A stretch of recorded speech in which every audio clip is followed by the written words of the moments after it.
for a second. This is a special meeting of Bristol Township, August 24, 2021. Starting time is 7:03. Please stand for the Pledge of Allegiance. Please, a moment of silence. And on that moment of silence, we lost our Captain Herb Phillips, August 19th. He was with our police department from 1972 until his retirement of April 2000. Also, all our military who are here in our country and overseas, especially our military personnel who are back in Afghanistan, and our civilians who are in Afghanistan, and the Afghanistan people. Also, all our men and women in blue and our emergency personnel who protect us 24/7 every day. Thank you.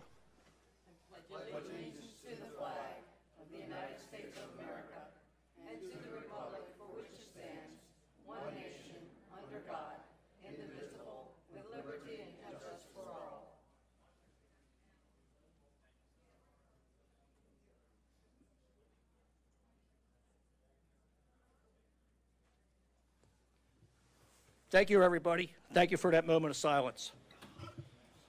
So tonight let's get together. We want to hear some input from the residents. Before we get going, some of the comments I heard over the last probably 2 years, 3 years, we like to have open space. Sounds great, but right now we have 32 designated parks. We have 27 playgrounds. We have a spray park, performance arts, amphitheater, pavilions, a synthetic turf field, and numerous fields, basketball courts, and walking paths. We just, as you know, out front, we just did the new municipal park. We have the park down at Croydon we did a few years ago, and we also had the JFK Park that we're redoing. So at this point, to add any more open space and fields, the township could not maintain them. We have 15 public works. We have 4,000 storm drains they have to maintain. We have 180 miles of roads. To put that in perspective, from here to Harrisburg is 110.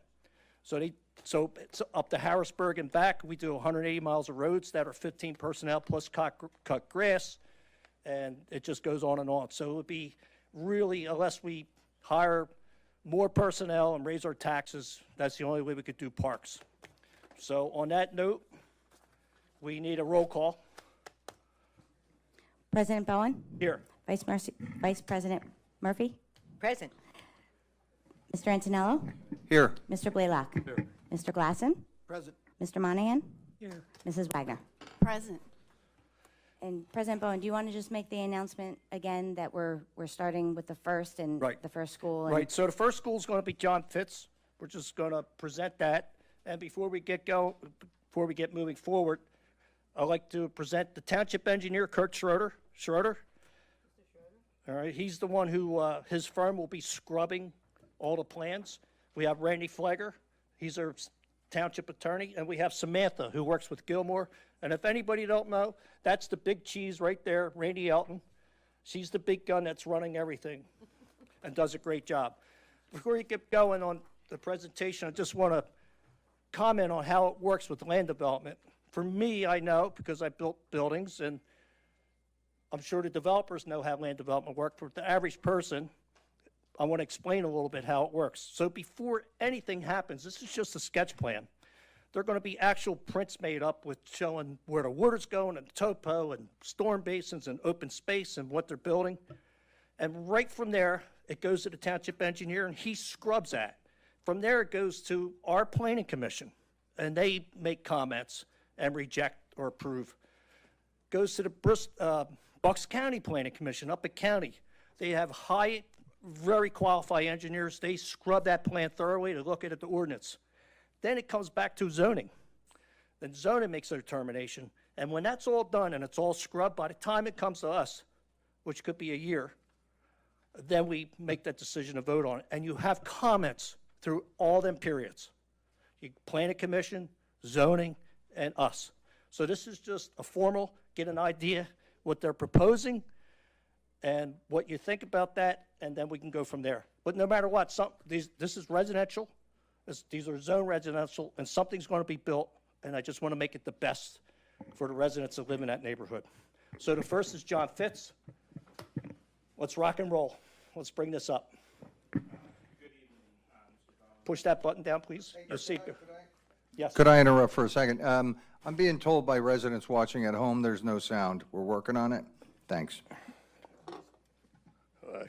All right, thank you, members of council. My name is Matthew McHugh. I'm an attorney for JRSGF LLC. We are the developers of not only John Fitch, George Washington, and Lincoln. So I apologize, some portions of our presentation are going to seem repetitive over the next two schools, but that's the nature of the beast here. I have a few individuals with me here I want to introduce. I have principals of the developer, John McGrath, Bob Wagner, and Chris Levins, along with our engineer, Larry Young, who will be available to do presentation and answer any questions you may have. Initially, I'm just going to bring up Mr. McGrath to do some introductory remarks. Mr. Levins has a presentation, and then I have some additional technical type issues to address with you, and we'll get going then. Okay, great. John? Good evening, everybody, and thanks for having us here tonight. I really appreciate it. Finally getting up here to talk about these projects. When we got involved in these, I was really excited. I mean, I went to Bishop Egan High School, and I love the area, and I really believe in what we do. I handed out a little flyer. I'm just looking at the first page, and it's hard for me as a developer when I look at a piece of ground for what it's zoned for, and what I look at is I'm trying to upgrade the zoning for that particular ground. And what does that mean? Well, if I can make it fiscally better for the township and the residents, if I can make it better from a stormwater management standpoint, and also from a traffic standpoint. And I've been building these communities. I've been building for 45 years. I know you guys can't believe that, but no. But I really like what I do. I started out building the 55 and over communities 25 years ago at Flower Mills. I got a lot of ideas from different places I traveled in other states to do these kind of things. And I learned a lot from these things, and Flower Mills was the first big one. So that was my first endeavor about going to a township and taking, it was a Middletown Township, and it was a big piece of property. It was a joint venture with another builder. We did 675 retirement homes, and we did a joint thing, joint clubhouse, joint pool, everything, and it really worked out well. And the township worked along with us, and people sometimes even can't believe that there's 675 homes behind Flower Mill Shopping Center there that comes out a couple entrances, and it really doesn't create a lot of traffic versus a residential community. And then about 3 months later, after I built that, I got the opportunity to buy another 100-acre piece in Middletown Township by Shady Brook Farms. And that happened to be, I had the ability to build 300 homes there right off Township Line Road, and right next to Silver Lake community of all residential homes. And I went to the township, and what they did, they went, when I first came in with the plan, I had 300 homes on it. They wanted to cut me down to 200. And then when they evaluated the traffic and the fiscal part, how much it benefited the school system, and that these senior communities really, at AM and PM peak hour, are substantially less traffic than a regular residential development. And Shady Brook is a great example for everybody to look at, because it has one entrance onto a secondary road, and I never get complaints of traffic, So the second thing I did when I got involved here, I always try to make it easier for the township, and I try to get in front of these things with the community.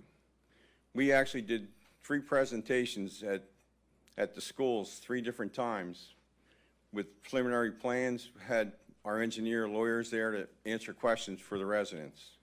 And I think we did a pretty good job, because our kind of communities, we don't have 100 curb cuts. We have a couple entrances.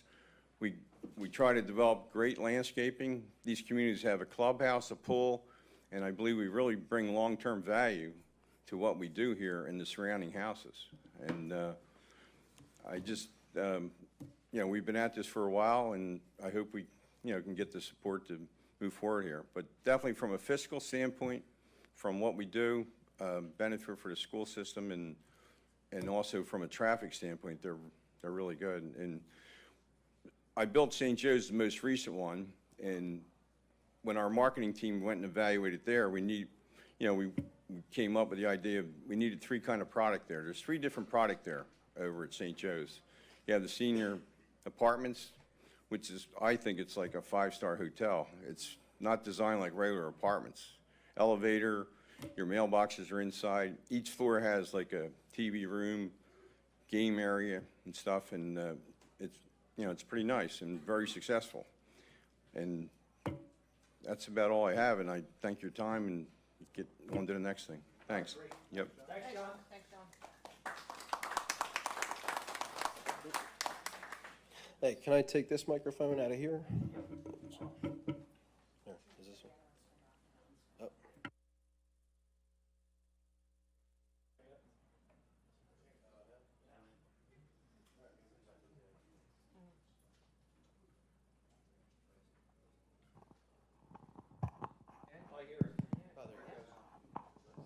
Gotta have the woman's touch. Yeah, the magic touch, the magic touch. Thank you so much, Randy.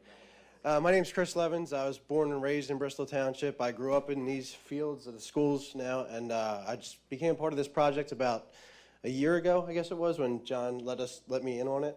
I've been in Levittown my entire life. 90% of our business is in Bristol Township. We build, 40 houses a year or so. So I was pretty happy to get involved in this. So I'm just going to go through what we're presenting and proposing to do, and I'd like to get your feedback. We've been getting your feedback for the last, I would say, 8 months, and scaling it back and answering any questions that we've been coming across as we go. So let's just get started. This works. Okay, maybe this doesn't work. Hey, Randy, is your USB in there? All right, this one. No? Okay. No, this one's not working. Yeah. I brought it back up, just in case.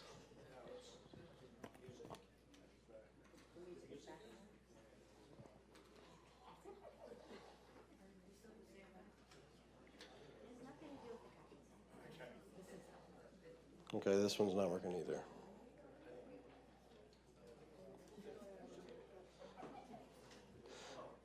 Maybe just go through it. You can just, what's that? No. Technical difficulties.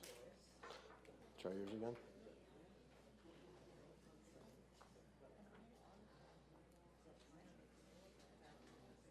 Yeah, it's on. It's a red light. Yeah. Okay, you just go right through it. Okay, perfect. So the first slide was actually John introducing McGrath Homes and the history of McGrath Homes. Since John was the pioneer of 55 and older communities in Bucks County, we thought it was a great idea to bring it to Bristol. If you want to get next slide. We'll run after that one. So we're presenting a product for everybody. We have the senior apartments, which is, like John said, it's like a 5-star apartment. They have game rooms, card rooms. It's more like it looks like a hotel. If you tour St. Joe's, you can actually see through it. It looks, when you walk through it, it looks like a hotel. There's something for everybody there. We have the quads, which looks like a 4-sided townhouse. There's 4 fronts to it, so there's not a bad view no matter how you look at it. And then we have the flats, which is more like a townhome / condominium, which is a little bit smaller. So there's a product for everybody from 55 to 100. We got the idea for the 55 and older apartments from what John told me from Heathergate, which is in Middletown Township. There's 216 55 and older apartments, and there's a waiting list to get in. So there's a need for it in the community, and I think there's a great need in Bristol Township for it. You'll have self-contained amenities such as the pool, the clubhouse, and game rooms, card rooms, fitness centers. It's maintained within the HOA, so it has no burden on the township, on the Public Works Department, and it's a quiet community. 55 and older is going to have a lot less crime, a lot less traffic, a lot less density than a regular complex, if you will. There's an opportunity for the seniors to meet friends without leaving the community. They can organize like Parks Casino right down the road, shuttle buses, shopping, things like that, like they do in the other communities that John built. And it's designed with our community in mind, which you'll see at the next slide. I'm still clicking here, it's just not doing it. So we'll start with John Fitch. As you see here, we have the senior apartments in the backdrop.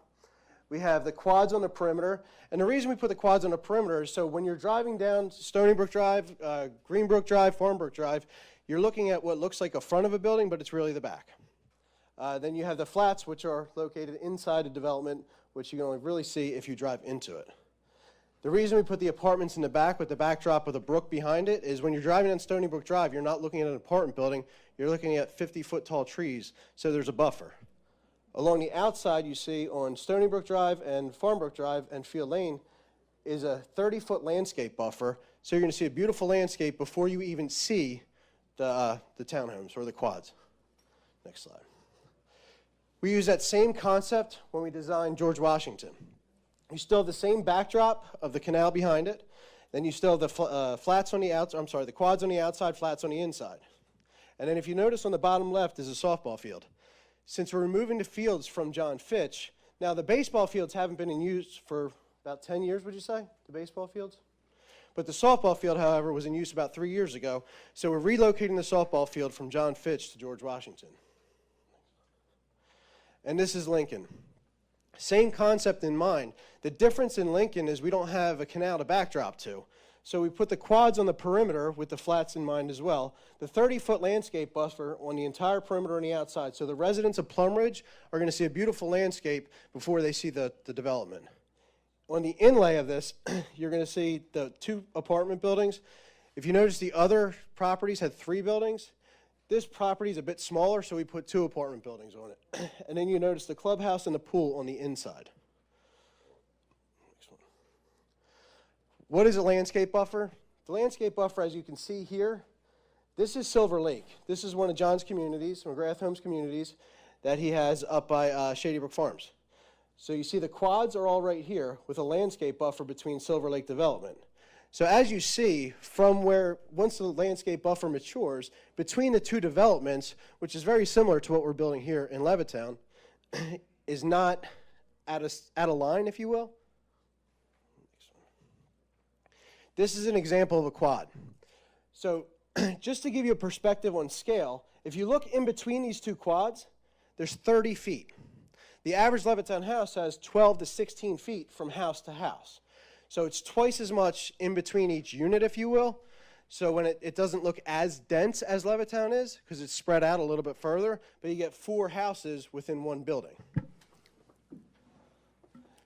So why does this work in Bristol Township? Because it works in every other township that touches Bristol Township.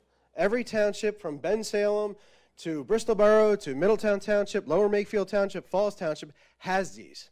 So it's not the question of does this work? It's the answer of it works everywhere else. Why not here? Why not have something for our seniors? If you notice, back one more time. So if you notice on the green, that's your population of 65 and older residents. So residents in Bristol Township, if you notice here, you see the green of the 65 and older, but a community like this is 0, where every township from Bensalem to Bristol Borough, Middletown, Lower Makefield, as well as Falls, has something for the seniors. There's a sample of Bensalem. You have Regents Glen and Chancellor's Glen, which is all quads, and those are a lot closer than 30 feet, and it works. So if you look, what's that? With 1-car garages, as John pointed out. Ours have 1.5 to 2. So that's the Bensalem version of the 55 and older community with the clubhouse and amenities. After Bensalem is Bristol Borough. This, I'm sure most of you have seen, Riverview on Radcliffe Street. Same concept, quads. It's not as dense as you would think. It's functional. Next. Middletown Township, which is kind of where John started with the 55 and olders, the pioneer, if you will, of 55 and older communities. Flowers Mills right there on the right and Shady Brook on the left. You have your own private entrances with an entrance feature, as well as all the amenities of the gym and the pool and everything else.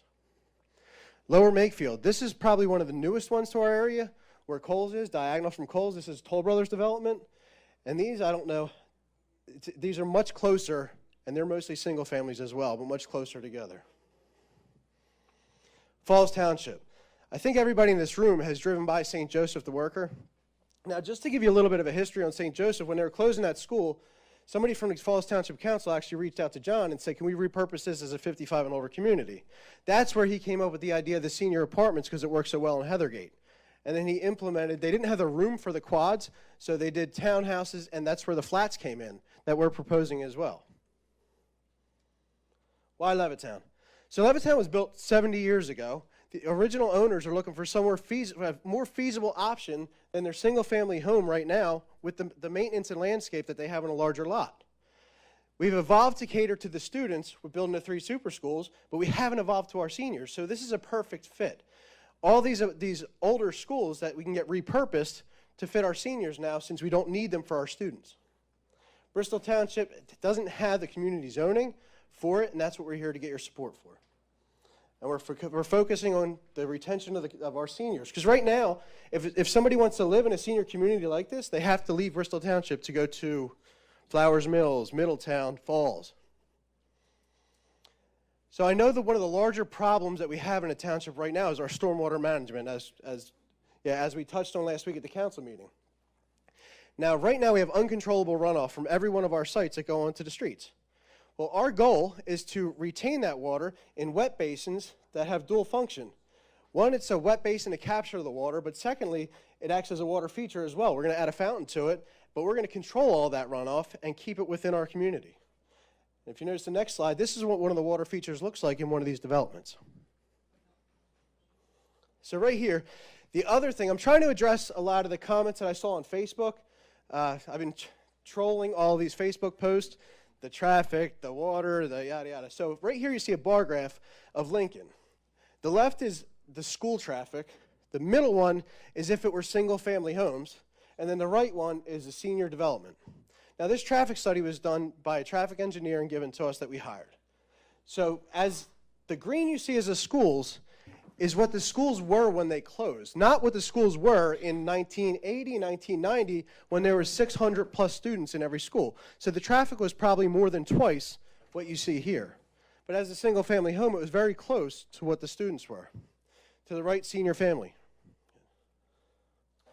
Now, we inlaid what George Washington would look like inside the community. Because when you look at it on our plans, it looks like, oh my God, there's not much space.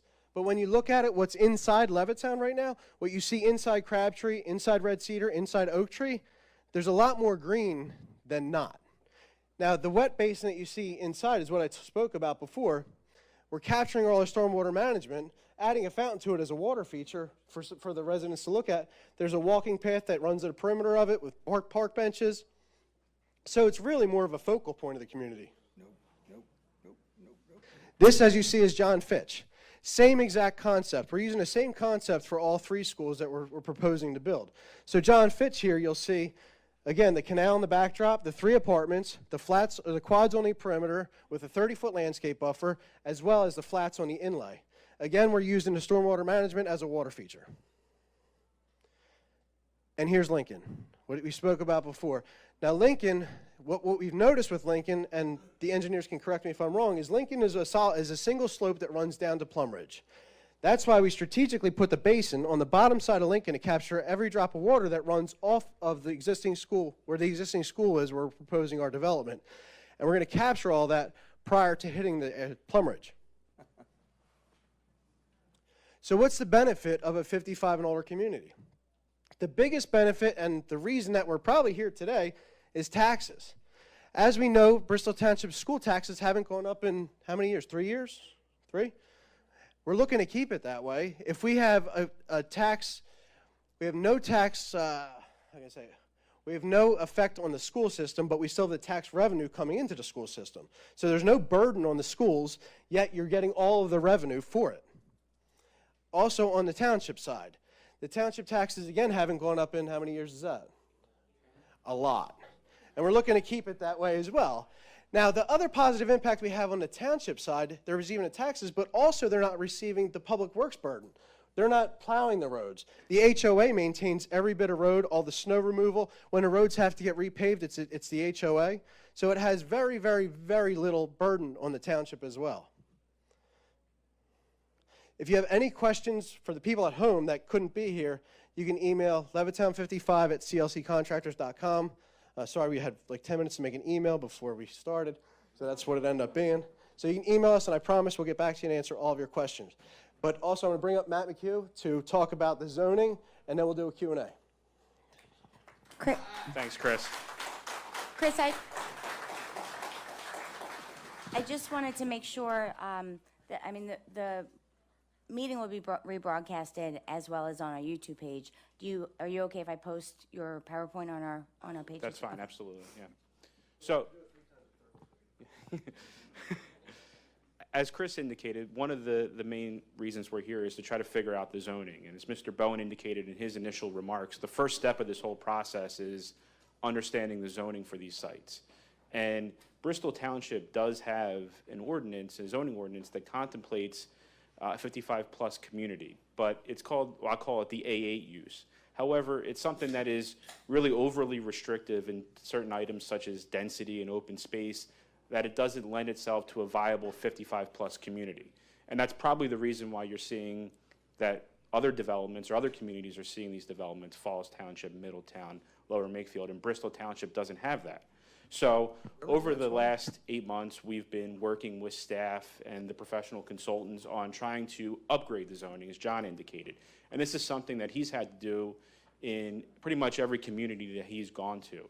They don't have the zoning in place for his product, the quads, the flats, and the apartments.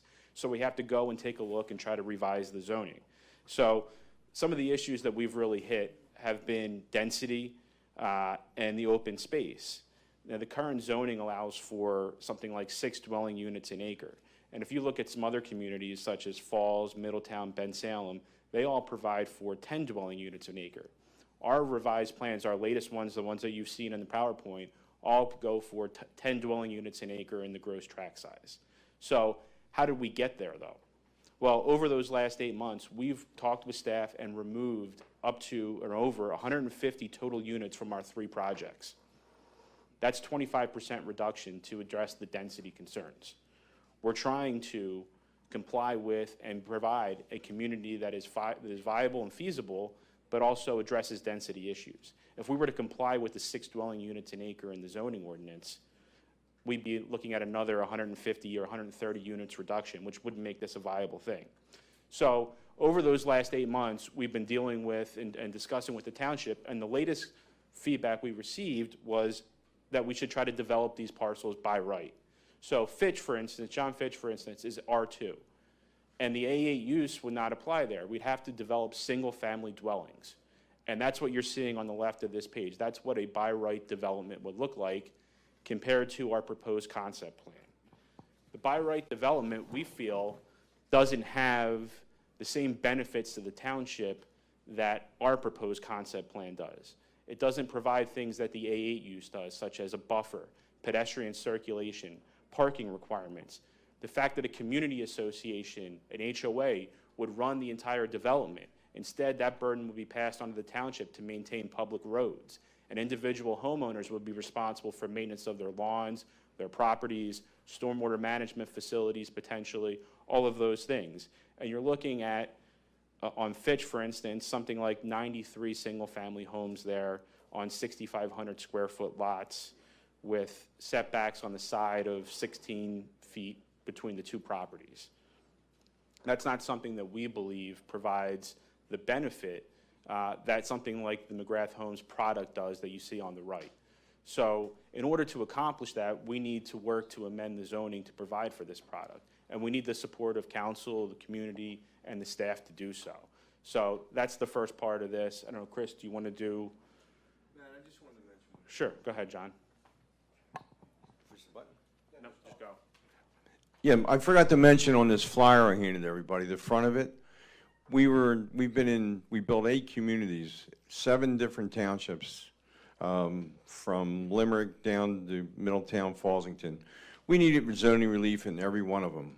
Nobody has the kind of zoning to build these kind of products, really. You know, it's like a phenomena that happened, we felt 25 years ago, that we needed to provide for this kind of zoning to get. And also, in different townships, you need a mix of product, and that's what we, try to develop. Like at Fallsington, we have 3 different kind of product, which is real important to putting in the $1 million clubhouses and the buffering and all that stuff, too. Thank you. Yeah, I got one comment. That plan on the left, are you saying with our zoning, you could build that with that 1 retention basin in today's municipal planning code? But it's not engineered fully yet. That's just looking at zoning Well, from, Thank you. Nevertheless, it's disingenuous to present it like that. Thank you. Right, and what's the, you compared number of homes, but what's the comparison of open space on the by right as opposed to what you want to? there wouldn't be a specific open space requirement. It would just be 6,500 square foot lots. Now, you're at, 6,500? yeah, that's what R2 Okay. zoning. No, R2, at yeah. right, by right, yeah, that's by right. Right, so if you compare the green space on the left and then the green space on the right, and how far off are you on the right from by right with open space? With actual space.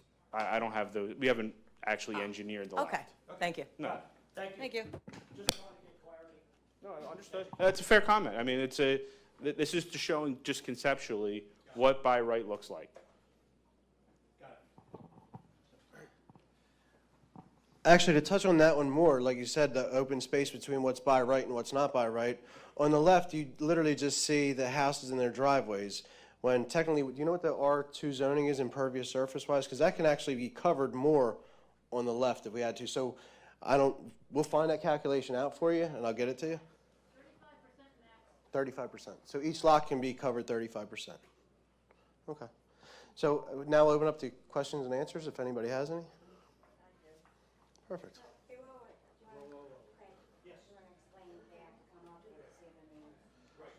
So come up and push the button down, your name, your address. And what I'd like to point out, if by the time we have 5 or 6 people, if you already heard that comment, no reason to come back up because we have a lot of people outside. We got to cover a lot of ground. Just putting that out. So please. So whoever wants to come up first, it's okay. Come on up. I know. Trust me, it's hard for me to sit up here and be on camera. Push your button down. Oh, okay, good. You ready to go? The button's green. Now you push it again. If it's green, you don't have to push it. Okay, we're good. Thank you. My name is Heather Parker. I live at 8 Grove Lane.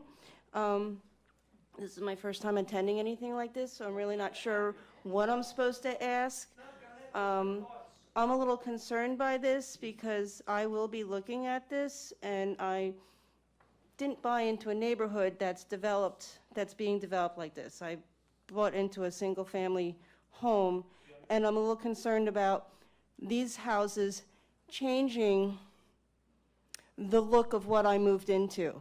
So I used to live in New Jersey. I don't know if anybody's familiar with Plainsboro. That was stripped and built. It's just house after house after house, and it doesn't fit the aesthetics of what the neighborhood is. So I'm proud that I bought a 1950s home, and that's where the neighborhood I'd like to live in. So this concerns me.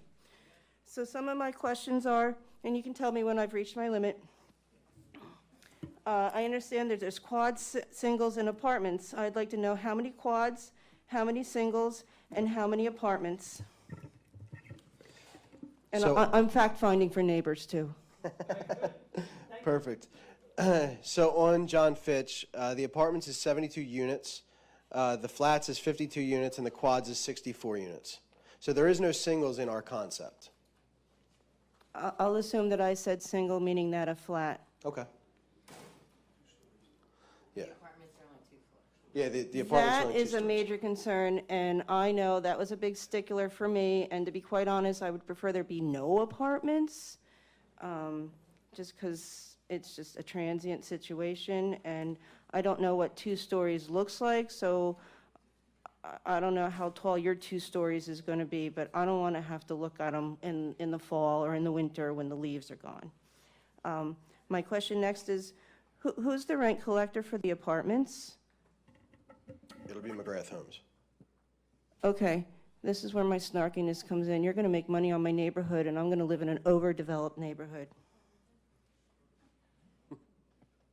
I can't help who I am. It's all good. Thank you. Remember, I'm fighting for those that don't want this. Now, I understand that there's going to be a little park that's going to be in there, and I understood the idea that there are plenty of open spaces in the township, and I appreciate you telling me that because that fixes me in here of what I'm concerned about. But I am concerned about the size of the park based on the amount of homes that are over there. I mean, it may not be an overly used park, but I do, when I come home, there are people over there using that. And I'm at work during the day, so who's to say how many mothers are over there in that park also? So I don't want the park to feel like it's just a tokeny afterthought. And then my other concern is the amount of traffic. And I understand that you're telling me that, well, it's seniors and they're not going to drive that much. But I come from Greenbrook, which we all know is one of the gems. Gems, meaning Greenbrook and Farmbrook are the two smaller developments. I'm a Jersey transplant, but I understand that those are the two smaller developments of the Levittown. And so I personally feel that you're going to double the size of our neighborhood on a small patch of land. And that kind of, that's a little disheartening to see that's going to grow. There's going to be a lot of traffic.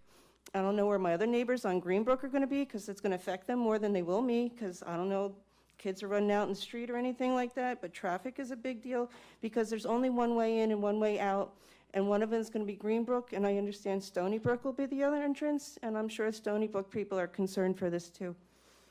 My other question is, I want to make sure, were these flyers sent to all the neighborhoods, okay, that I have a problem with, because regardless of where I live, the neighbor at the other end of my street should also be aware of what was going on, because they have a right to know what's going on. Just because I live 3 houses from the school doesn't mean my neighbor at the other end of the street is not going to be affected by this. Just remember what I said. This is a long process. Planning And commissions, there's I understand plenty that. of opportunity. So this is the beginning. Ma'am. We didn't even have to do this, but we wanted input. Okay, and So I there's a do lot of- appreciate that you let us know, but It we all was- know it was- invitations are a Yes, numbers game. Randy Alton has something to say. It was, we highlighted the school and we buffered out 500 feet from the school. We took that off the process that for any requirement noting for municipal's planning code for a zoning hearing board is 100 feet on the same street and 500 feet to the rear. So, we were hoping, 500 feet, got the word, and spread it out even more. Well, not everybody knows their neighbors. I mean, you can tell I tend to talk to my neighbors. But regardless, I don't think that it's right that the other end of the neighborhood doesn't know what's going on. It is not my responsibility to let them know. I think it's the township's responsibility. And we all know how invitations go. Okay. You offer 200 and Right, only thank you. 10%. Thank you so much. Thank you, I Yep. do appreciate your time. Next person, please.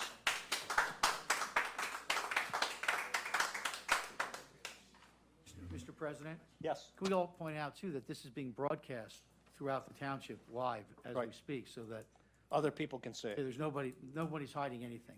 That's why I was having. Comcast, Verizon, and Facebook. And 500 feet's pretty far. Hi, sir, how you doing? Hey, good, how are you? Good. Good Name, evening. Address?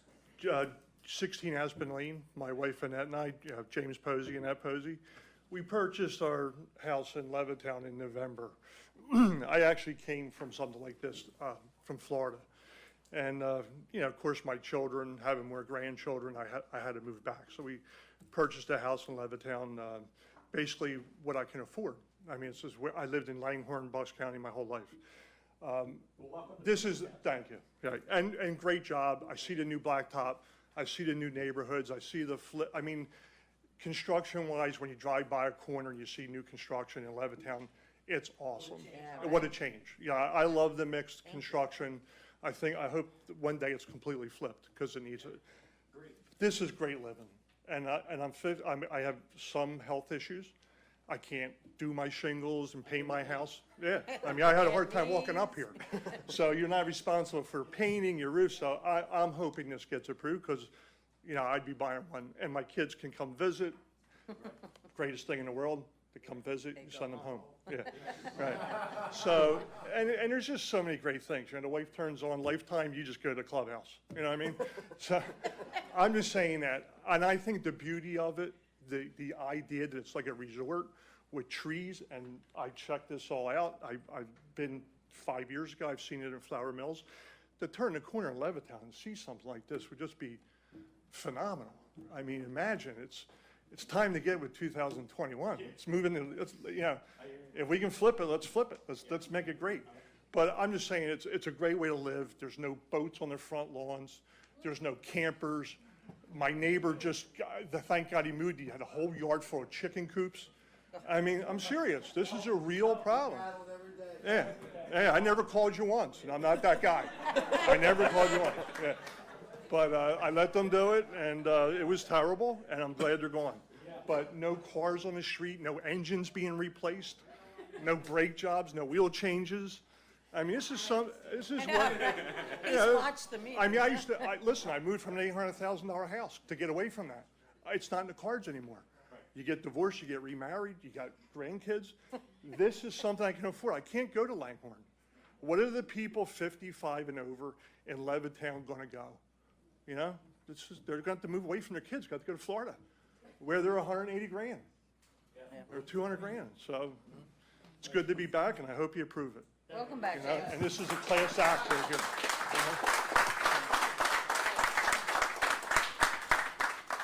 here. Real quick, since he brought up something that I'm interested in, any type of price range on the various different facilities that you plan on building? Yeah, so with today's market and lumber prices, as everybody sees, and material prices, right now we're looking at the quads in the mid-3s. So Bristol Township single-family homes and new construction are going between $400,000 and $450,000 in Levittown. I know that. Well, in Croydon, we're getting for a 3-bedroom home, we're getting $399,000. If you're looking for one, you can let me know. But yeah, so they're getting in Croydon, we're getting $400,000 to $450,000. In Levittown, we're getting $400,000 to $450,000 as well. Thank you. Okay. Come on up. Name, address, please.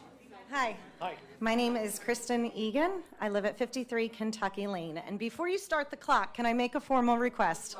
Okay. Because I'm like really nervous that I'm going to be 20 or 30 seconds over. And I paid a babysitter $20 an hour. So this is important for me to be here, and I see that it's a good investment because you would have had 4- and 6-year-olds running around screaming. So, whew. Okay. Thank you. Okay. I want to start by stating that I think it's all of our collective civic responsibility to make decisions that support our most vulnerable populations. And that includes our adult aging community, but it also includes building opportunities for the children in our district. It's for this reason that I came here tonight, because I wholeheartedly support the construction of the 55 community as presented earlier, and not the buy right where there can be additional single-family homes.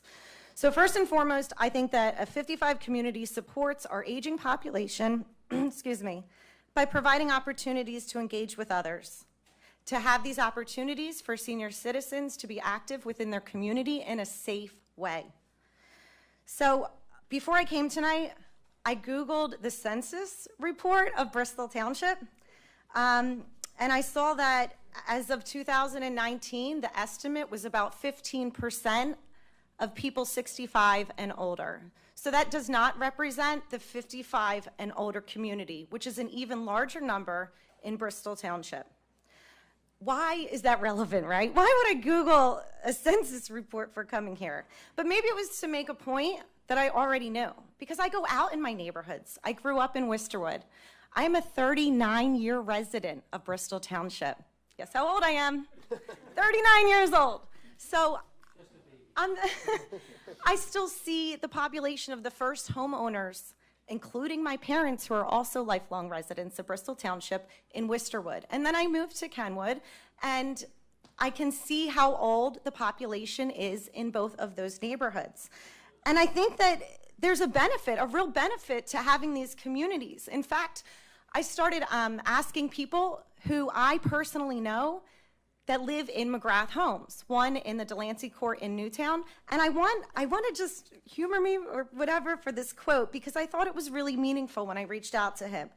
And so he wrote it down for me, and he said, when I moved into a 55 and up community at the age of 65, I was concerned that it may look like a geriatric center, and then thereby not offer me all the possible active social engagements and experiences of the new community that he was looking forward to. And he said that there are people in their 50s, 60s, 70s, 80s, even 90s who are enjoying an active lifestyle in these communities. They have pools that were presented, okay? They have these card tables. They have all of these exercise rooms, clubhouses. he said that they do charity drives, that they get involved with their community, their schools as well. And I think the most important thing he said is it provided him a community, okay? He said that it gave them an opportunity to make friends with their neighbors. And we already heard tonight, a lot of people don't know each other in their neighborhoods. So it provides an opportunity for people to connect again. And that's important for an aging community. I talked to several people, they share the same sentiment. But I also want to talk about how it benefits our next generation, our youth, because like I said, I have 3 kids, a 4-year-old, a 6-year-old, and a 10-year-old. The rate of return for this investment is significant, and we have to acknowledge that, because these are sold school district properties, okay? And I want some type of investment and return to also go to the schools. And by collecting school taxes without having to add to the burden of the school system is really important to parents. And there are more people who are now moving into Bristol Township than are moving out of Bristol Township. We have young families coming into Bristol Township, and our schools are already becoming overwhelmed. And we have not had our children in schools full-time for 18 months. There is a need in these schools. There is a need for learning, for social and emotional support. There's a need for food. There's a need for love for these children after what they experienced. And fortunately and unfortunately, that onus falls on the school system most of the time. So I urge you to make a decision, because now that onus, we're done with that, right? Okay. Beautiful. Okay, so the last things that I wanted to say, the whole idea of open land, looking at the presentation, there's open space. He's still here. I drove around some of the schools because I too go on Facebook. I've been trolling this a lot as well. I hear about the vandalism, the criminal activity. I drove around it. I saw some things that were pretty dangerous looking. So I want this zoning to go forward as quickly as possible to, I'm sorry, not zoning, I'm sorry, the planning, to continue to move on and to get the properties built as soon as possible. Thank you for your time. Kristen, just to be clear, you support this, right? I super support this. Sorry. Is that what you took away from that? Before we go on, we have a former school board here, Jim Baker. Jim, we worked on this. We talked about transparency. And was it 4 years ago when the Redevelopment Authority, and we had the meetings for what we're going to do with the zoning, or 5 years ago? So we had meetings after meetings after meetings. And if I remember, I think I was the only resident most of the time that showed up. I believe you're correct. Right. So we advertised it. It was and advertised. to see what we were going to do with the prop. Home to all the parents. Right. Through the children. Jim, just, He's like, don't ask. I know you come, but you got to come up. Mr. Baker. So Jim donated his time years ago on the school board. And when they were selling the properties, what are they going to do with the properties? So they had We had meetings with meetings for months that went on. Months, and with the there was- Redevelopment they- Authority. They got, yes. Is that, That's back when Sam was there. There was residents that did come, they formed committees, and that's how we came up with the ideas. They came up with probably 15, 20 different ideas of what to do with the properties. And this seemed to be the best thing to do because it helped the community, helped the school district also, because if you put housing in, that's, what's the calculation, 1.2 children per home. As it is, we built the schools bigger to begin with. They were supposed to be 1,200 units. They are now 1,300 is what was built. And as you know, it went on the plan was move the sixth graders out, so it went K to 5. And the reasoning for that was better education with smaller class. These classrooms in these schools were designed for 25 students. Well, we have a lot of cases where there's 30 to 32 students. And as everybody knows, your taxes have not been raised. These people have done a great job. The problem is we were not able to take the classroom size down because you'd have to hire more teachers. You hire more teachers, it's a tax burden. This could certainly help.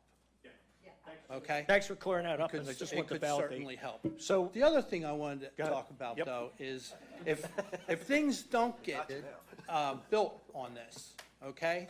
Think of what happened years ago. Remember when that was a sugar plant or something like that? They wanted to build it on the river, and everybody came and they said, no, we don't want that. From what I understand, that could have been a $7 million tax base for the communities. Okay? So, and then what happened to the land after that? I don't know. Philadelphia got it because they needed to expand the airport. Exactly, exactly. Is that what we want to happen in our communities? So if we don't build something on it, are they going to expand at the airport again? The state comes in and then takes our property away from us? I don't think we can afford to take that chance. I really do. Thank you.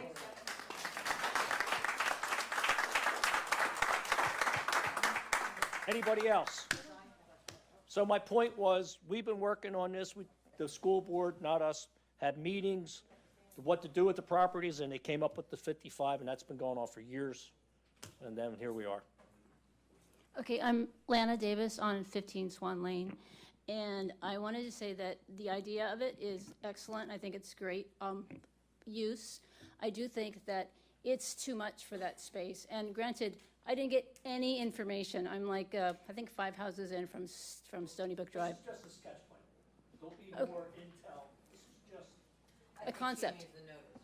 I didn't, all I got was a notice. I didn't get any other information. Well, we didn't, And that, some people got more packets. They were just given out here. Oh, I see, okay. So I would have liked to have more information to study it further, but it seems like there's a little bit too much pavement and not enough buffers. Now, people said other people said there's enough open space left. It didn't look like it. I would like to see more open space. I would love to stop the people riding their motorcycles through the park. This is gonna be great to stop that, okay? That shouldn't be happening at all. It's ridiculously loud, stupid, and hurts the park. But anyways, people do use the park for basketball and stuff like that. And I would like to see more of that park stay. I think that's important, to have a little space of recreation or respite, because like my place where I live is disaster because it's so loud, the neighbors are loud. I need a little bit of space to go somewhere to have some peace, you know? Sure. So, that's what I'm saying. I love the idea. I think it's great. I think it's great for this township. I mean, it'd be helpful, help a lot of ways. I just think that it's a little too much as far as, I mean, between the 6 foot max, the 6 person per acre maximum versus what you did, I think maybe could we compromise a little bit and still you make money on it? I mean, that's just a question. I don't know. I'm ignorant on that. So, that's all basically. It just seemed like a little bit too much pavement, not enough open space, and a lot of traffic that, okay? Okay. thanks, Lana. And I'm with you on the motorcycles.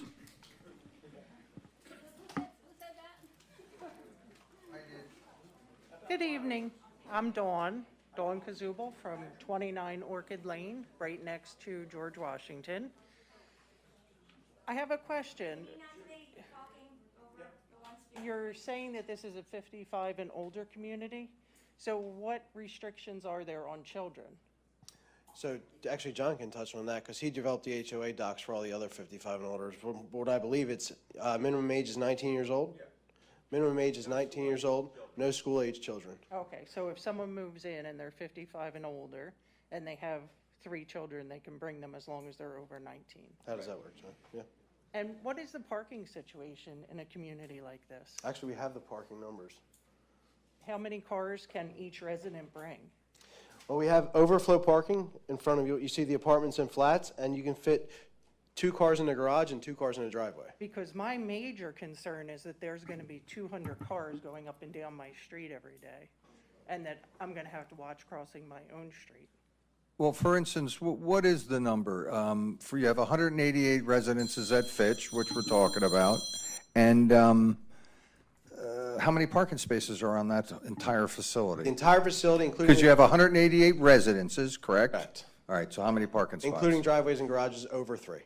Over 300? Per unit. Right, because you figured two-car garages, are they all two-car garages? 2 cars an option, it's 1.5 car with the option of 2 car. So it's one-car garage, one car goes in the garage and 2 go in the driveway? Yes. So each of the units can handle 3 cars. So when you total all that up, you got over 300 spaces for 188 We units? actually have over 400 spaces. Over 400. If you, well, you're not counting two-car garages, right? No, but we're counting the overflow from the apartments and the flats. Good enough? Yes. Good, thank you. I think it's important to put it like that. So you have over 400 spaces for 188 residential units. Just to go over some numbers, Flower Mills is 675 homes. The population is about 1.6. They do a census. Okay. In the senior apartments I have at St. Joe's, 48 apartments, 20 people. The average age in the senior apartments is 77. The average age in the homes is 62. Listen, I don't make up the numbers. I go by these insurance statistics. Right. In the senior apartments, like I said, the average age is 77. 20 people over there don't have cars. The rest do. Yeah. Plenty of parking. Based on Flowers Mill. That's based on St. Joe's and Flowers Mills. Thank you. Thank you. Next.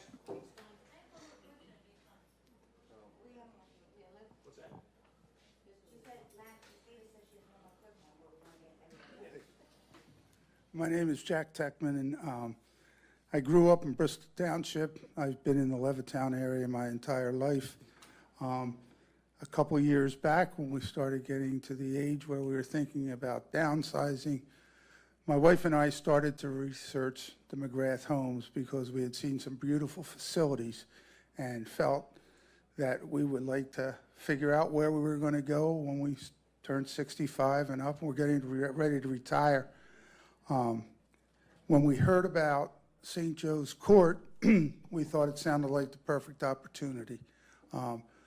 We saw the plans like you're seeing tonight, and as soon as they built the first models, we went over there, and once we saw the floor plan, we fell in love and said, you know, this is what we need.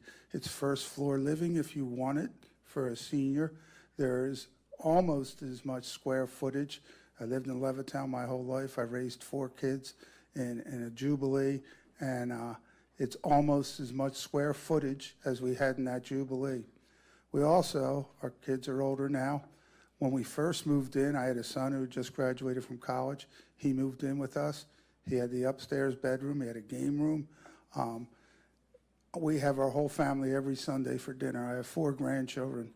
I have no concerns when we're done dinner to see them take their ball and go out to some of the open space that is inside the community and play ball or take their skateboards, because the traffic is almost non-existent. There's one way in and there are one-way streets on the side.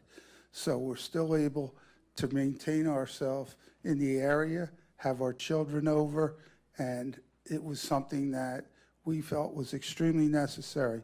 I know an awful lot of people in Levittown, and since we've moved in and people have come over to see us, they're all saying, we should have done this. But by the time we went to buy, these places sold out so quick, they weren't available. So all I can tell you as a senior who moved in there, my wife and I have never looked back once, never regretted it. It's a safe, friendly community. People are friendly with you, but they're not in your business if you don't want them to. But if you have a problem, and living in an age-restricted community, there are problems. People are right there to help. So I think it'd be a great addition to Bristol Township. I grew up in Bristol Township. I care about it. And I also care about a lot of the people in the area that I know that are seniors. And I think it'd be a great addition. I just want to, so if these would possibly get built, you're going to sell in Falls and move back to Bristol Township? Well, it's funny because my sister-in-law, who also grew up in Bristol Township and still lives in Bristol Township, she's at the same age. She's asking me, 3 of my friends are saying, hey, do you know about those Bristol Township developments? And I think they're sold out before they're built, so. Jack, right? Yeah, Jack. Thanks, Jack. Thank you. Okay, thank you. So,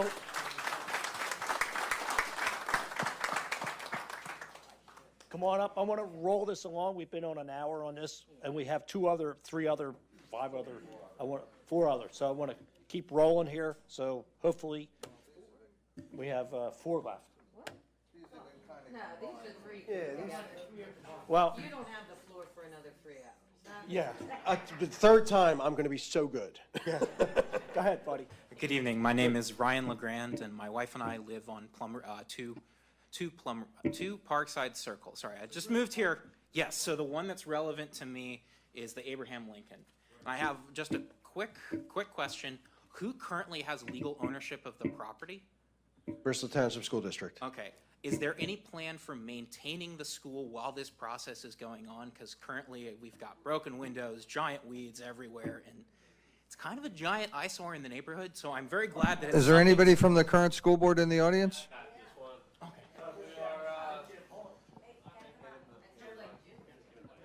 Jim Morgan, president of the school board here.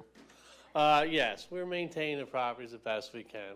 We're in this transgression here with these guys, so we're trying to get it done. We respond to you guys when you call about the broken windows.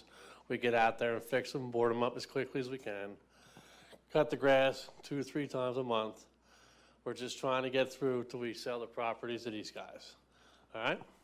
All right, thank you.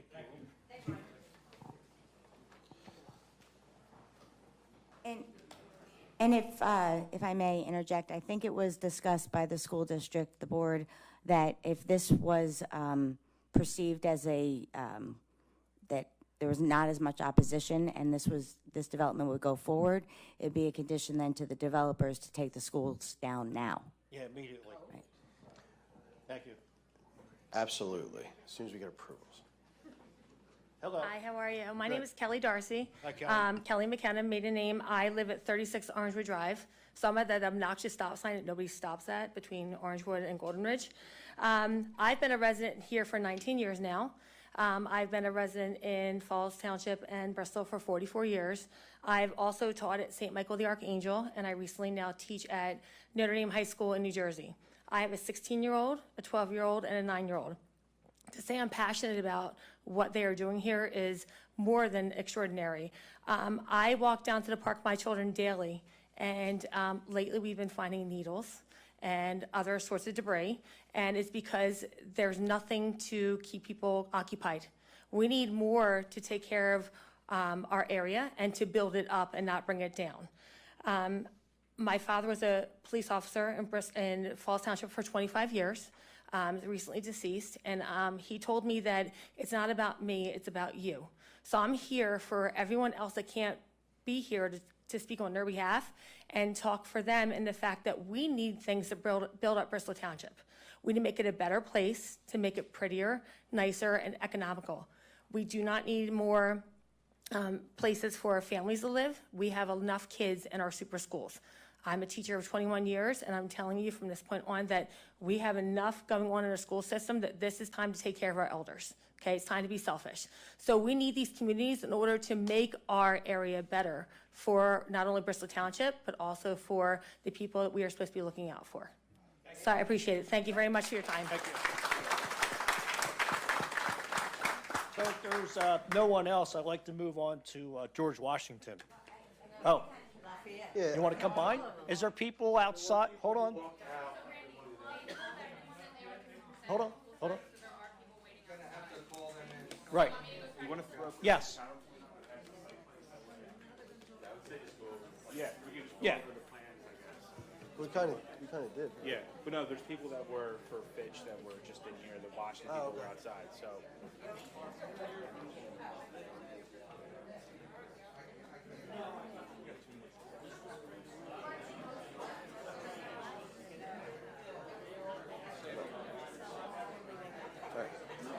Is that my thing here?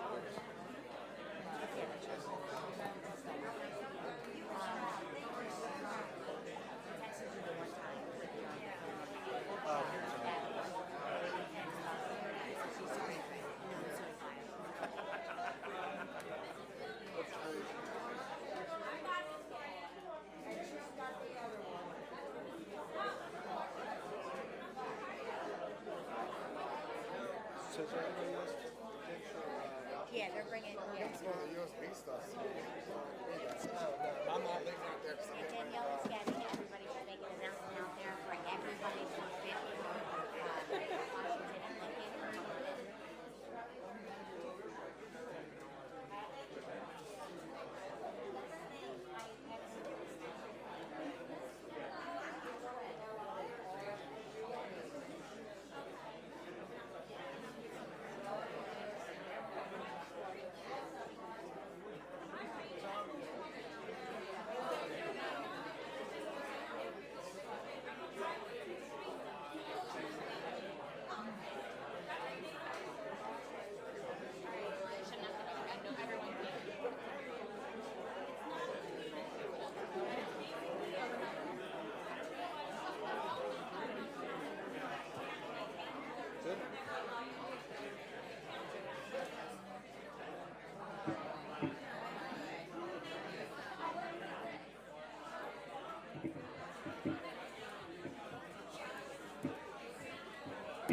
I'm trying.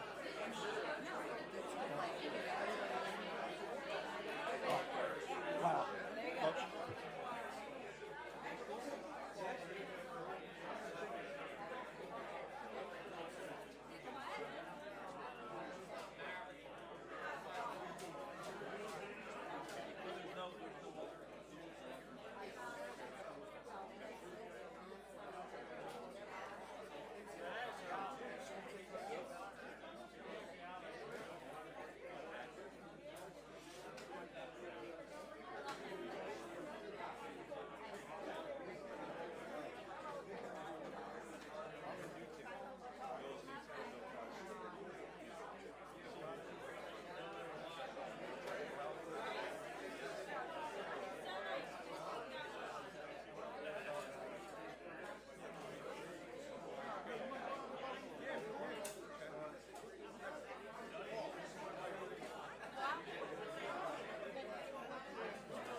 Hello, everybody. All right, next on the agenda, I just got intel. We're going to move on to Lafayette.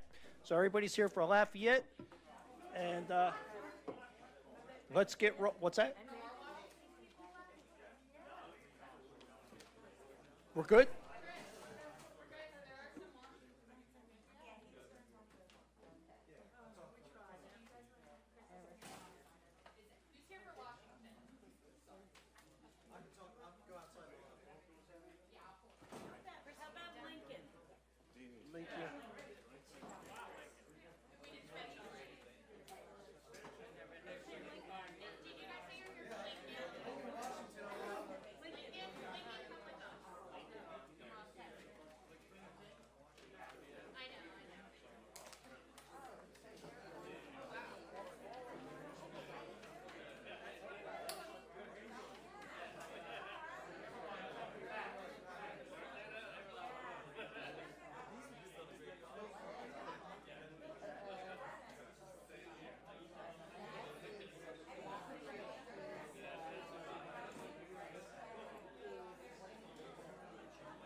We're going to Lafayette.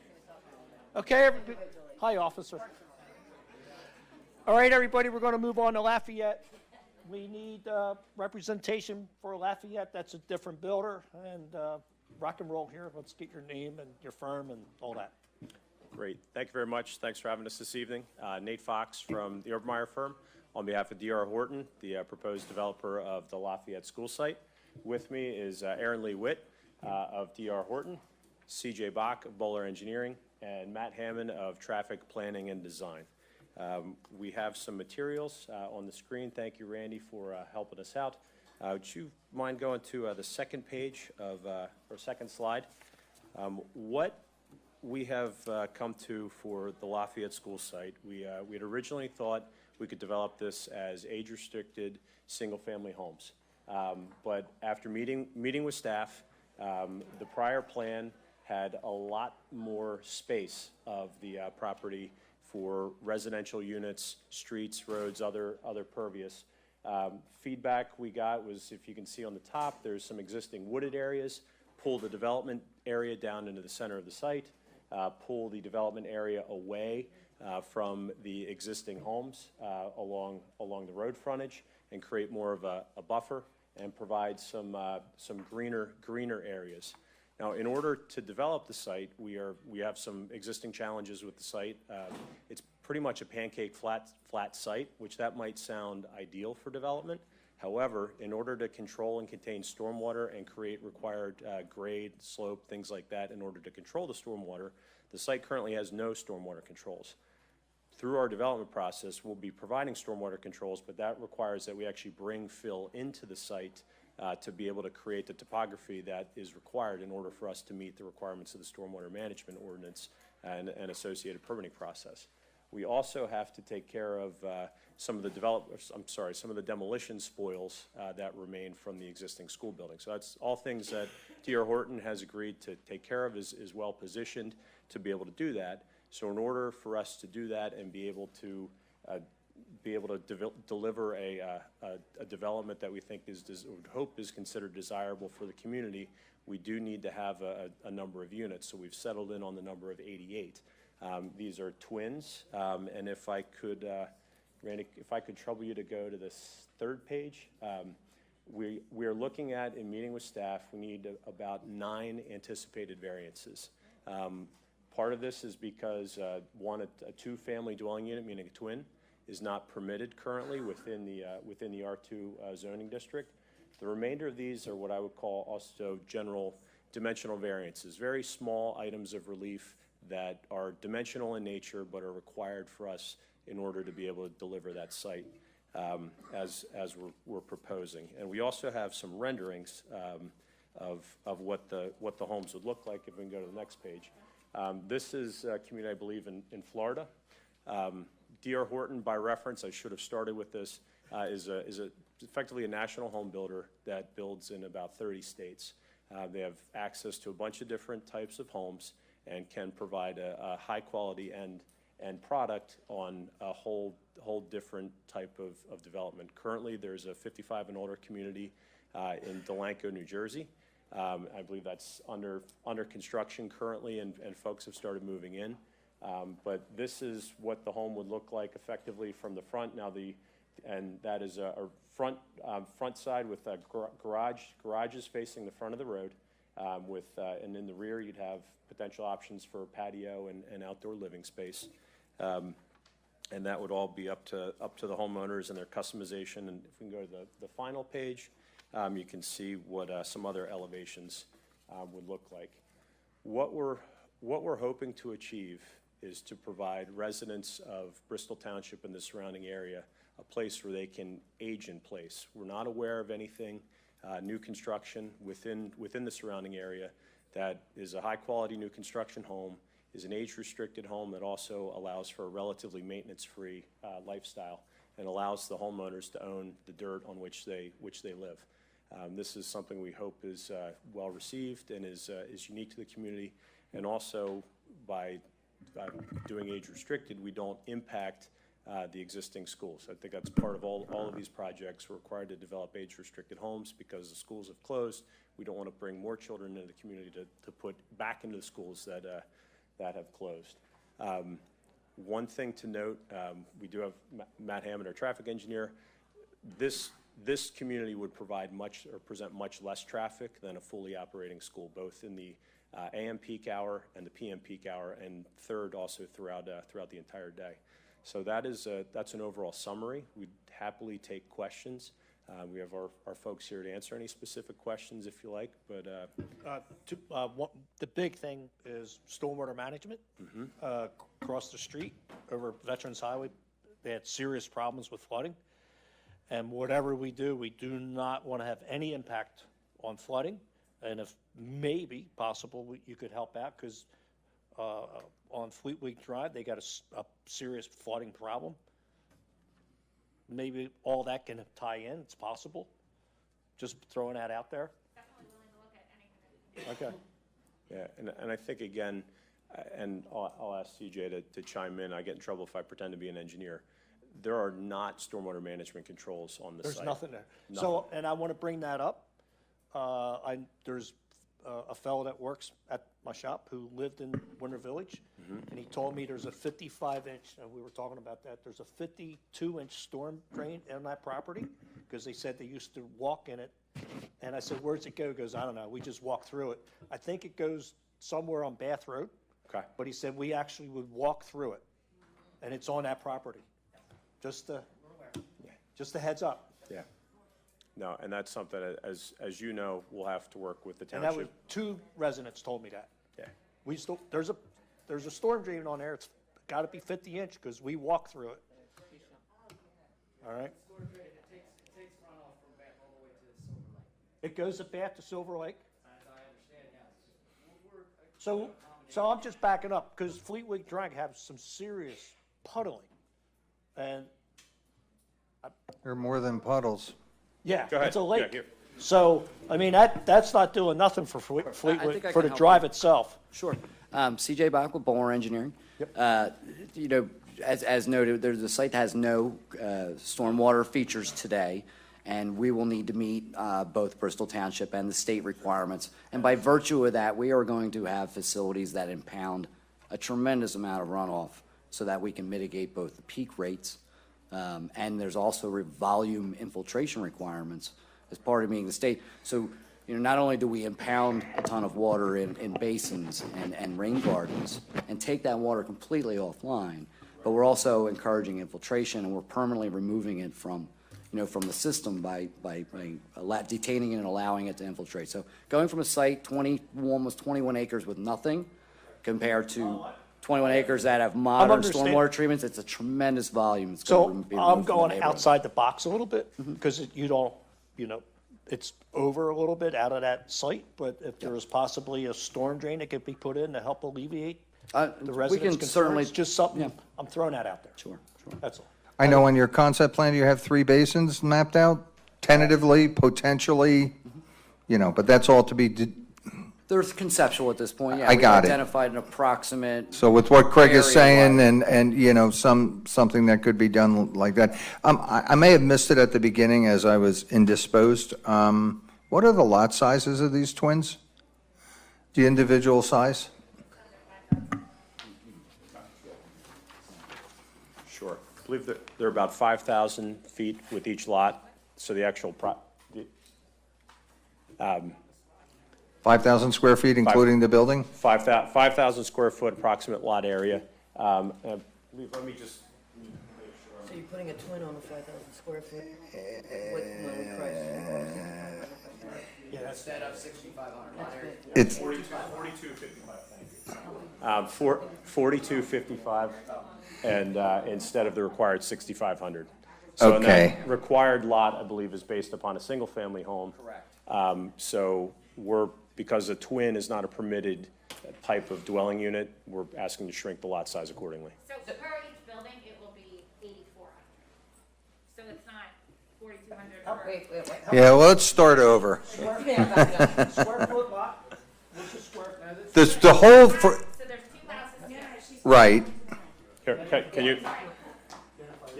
yeah. Sorry.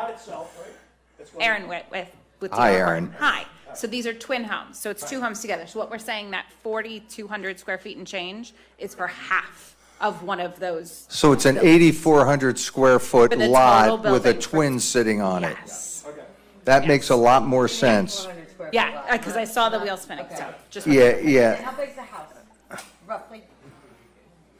just square footage. I think we're looking at between 1,500 to 1,600 square feet. Okay.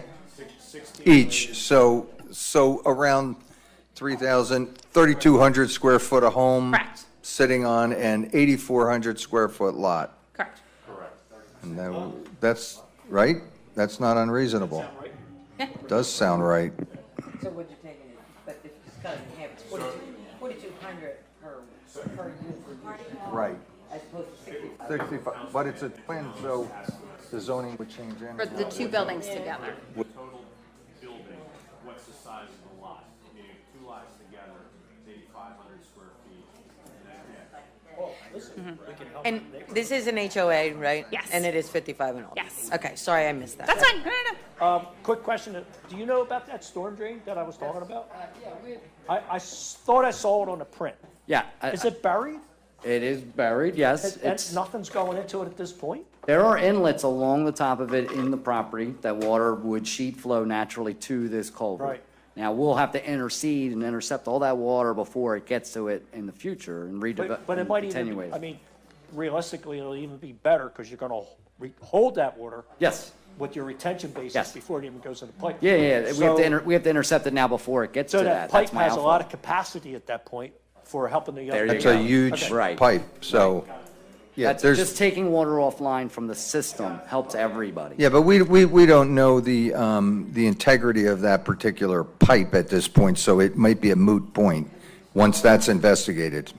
Sure, I mean, at this point, right now, in the plan, we propose a big easement. You can walk in it with a camera in your hand. I get it. So, Right now, we're just trying to respect it and provide for a right-of-way or Over it. easement over it and kind of designing around it. worst case scenario, we'll send Kurt in there with a Yes, camera. Kurt and Sean can get in there with And a flashlights. really big flashlight. Yes. Yeah. Get the helmet lights. The helmet lights. Don't worry. And we'll give Samantha the walkie-talkie. Okay, so at that point, kind of got an idea. People, feel free to come up, have some input on it, what your things. Don't be embarrassed. I know it's hard to come up. And just so we understand where we are. Yeah. Your staff has been excellent to work with, and we've met with them several times to figure out what the specific relief is. So if this would move forward, we would have to go to a zoning hearing board to request those 9 variances, get the zoning hearing board to bless off on it, and then after that, submit full land development plans, go to planning commission and back to council.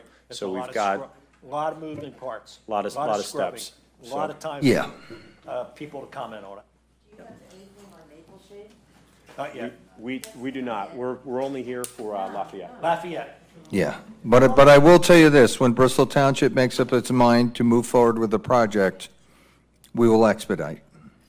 We have a history. Hi. How you doing? Good to see you again. Okay. My name is Betty Gilbert. My address is 605 Winter Drive. I have been a resident of Winter Village for 44 years. Wow. I have raised 3 generations, has Wow. went to Lafayette School, my children, my grandchildren, my great-grand. My concern is the traffic high, because Archer Lane goes to Bath Road. And then Winter Drive goes to Fort, right. So, right now, my concern is there going to be an impact with the traffic coming through the community? Yeah, okay. And the second one is about the water. I've been there when it used to rain, right there at Orchard Lane and when the drive, it would just flood. You couldn't even go through with your car. That's why I brought that up. Right. And there was, my children used to call it a pond. It was a basin back behind the 600 block. The 600, 900 block back in the woods. They used to go back there and play. So, as being a mom, I used to be jumping up and down. But there has been no incident and nobody got hurt, nobody drowned it. So basically, that was my, my statement. Yeah. Yeah, that's right. But so far, I like what you presented. Thank you. Anybody else? Yes, I do. Do you live there, Mrs. Phil? Oh, I sure do. Barbara Bill. No, I live in Drexelwood. So, my question is, we want 55 and older community. And they talked about changing it from an R2 to an R3. So what's the difference with this 55 and older is not an R3? It's in the contract, when we sold it, it was R2 to R3. So now they're talking about all of them. It was in the contract. I think only Maple Shade's the one that does. Who's going to take that? Okay, but I thought Lafayette was in with it too. Lafayette has about 9 variances that you've identified. Sorry, they're looking at Oh, going Kurt, the route to get zoning for this particular concept plan, going the route of seeking variances from the zoning hearing board. Whereas the Maple Shade that we'll hear next, they're looking at doing a zoning amendment, a map amendment to change the site's zoning from R2 to R1 to R2, sorry. Oh, we Right. had an R1? Okay. At- So I have a question. How easy, because it's, a developer comes in and we change it from R2 to R3 and what have you. And 10 years from now, how easy is it going to be for them to change it from elderly to family homes? So I think what you're saying. I'm worried that someday it will change. Yes, someday it's not going to be new. And so you say, oh, we want families. And I don't want family. Well, I'm afraid This they'll bill is change going to it. be deed restricted. Which It's going means, to be deed restricted. and does that mean they can't change it ever? Correct. Okay, Yes. as long as it's ever. Well, That's fine. I can't speak for As long as the 35,000 years schools from now, are, but in well, the- 5,000 years, in all of our life, we in all won't of- worry about it. in The our schools aren't going to grandchildren's lifetime, last. Well, Thank you. Okay, but okay, so that means they can't change it. It will stay It's going that to be way. deed restricted. Okay. That's all that I worried, that I wouldn't stay that way, and then we'd have, Thank you, Mrs. Bill. Okay, back to Lafayette.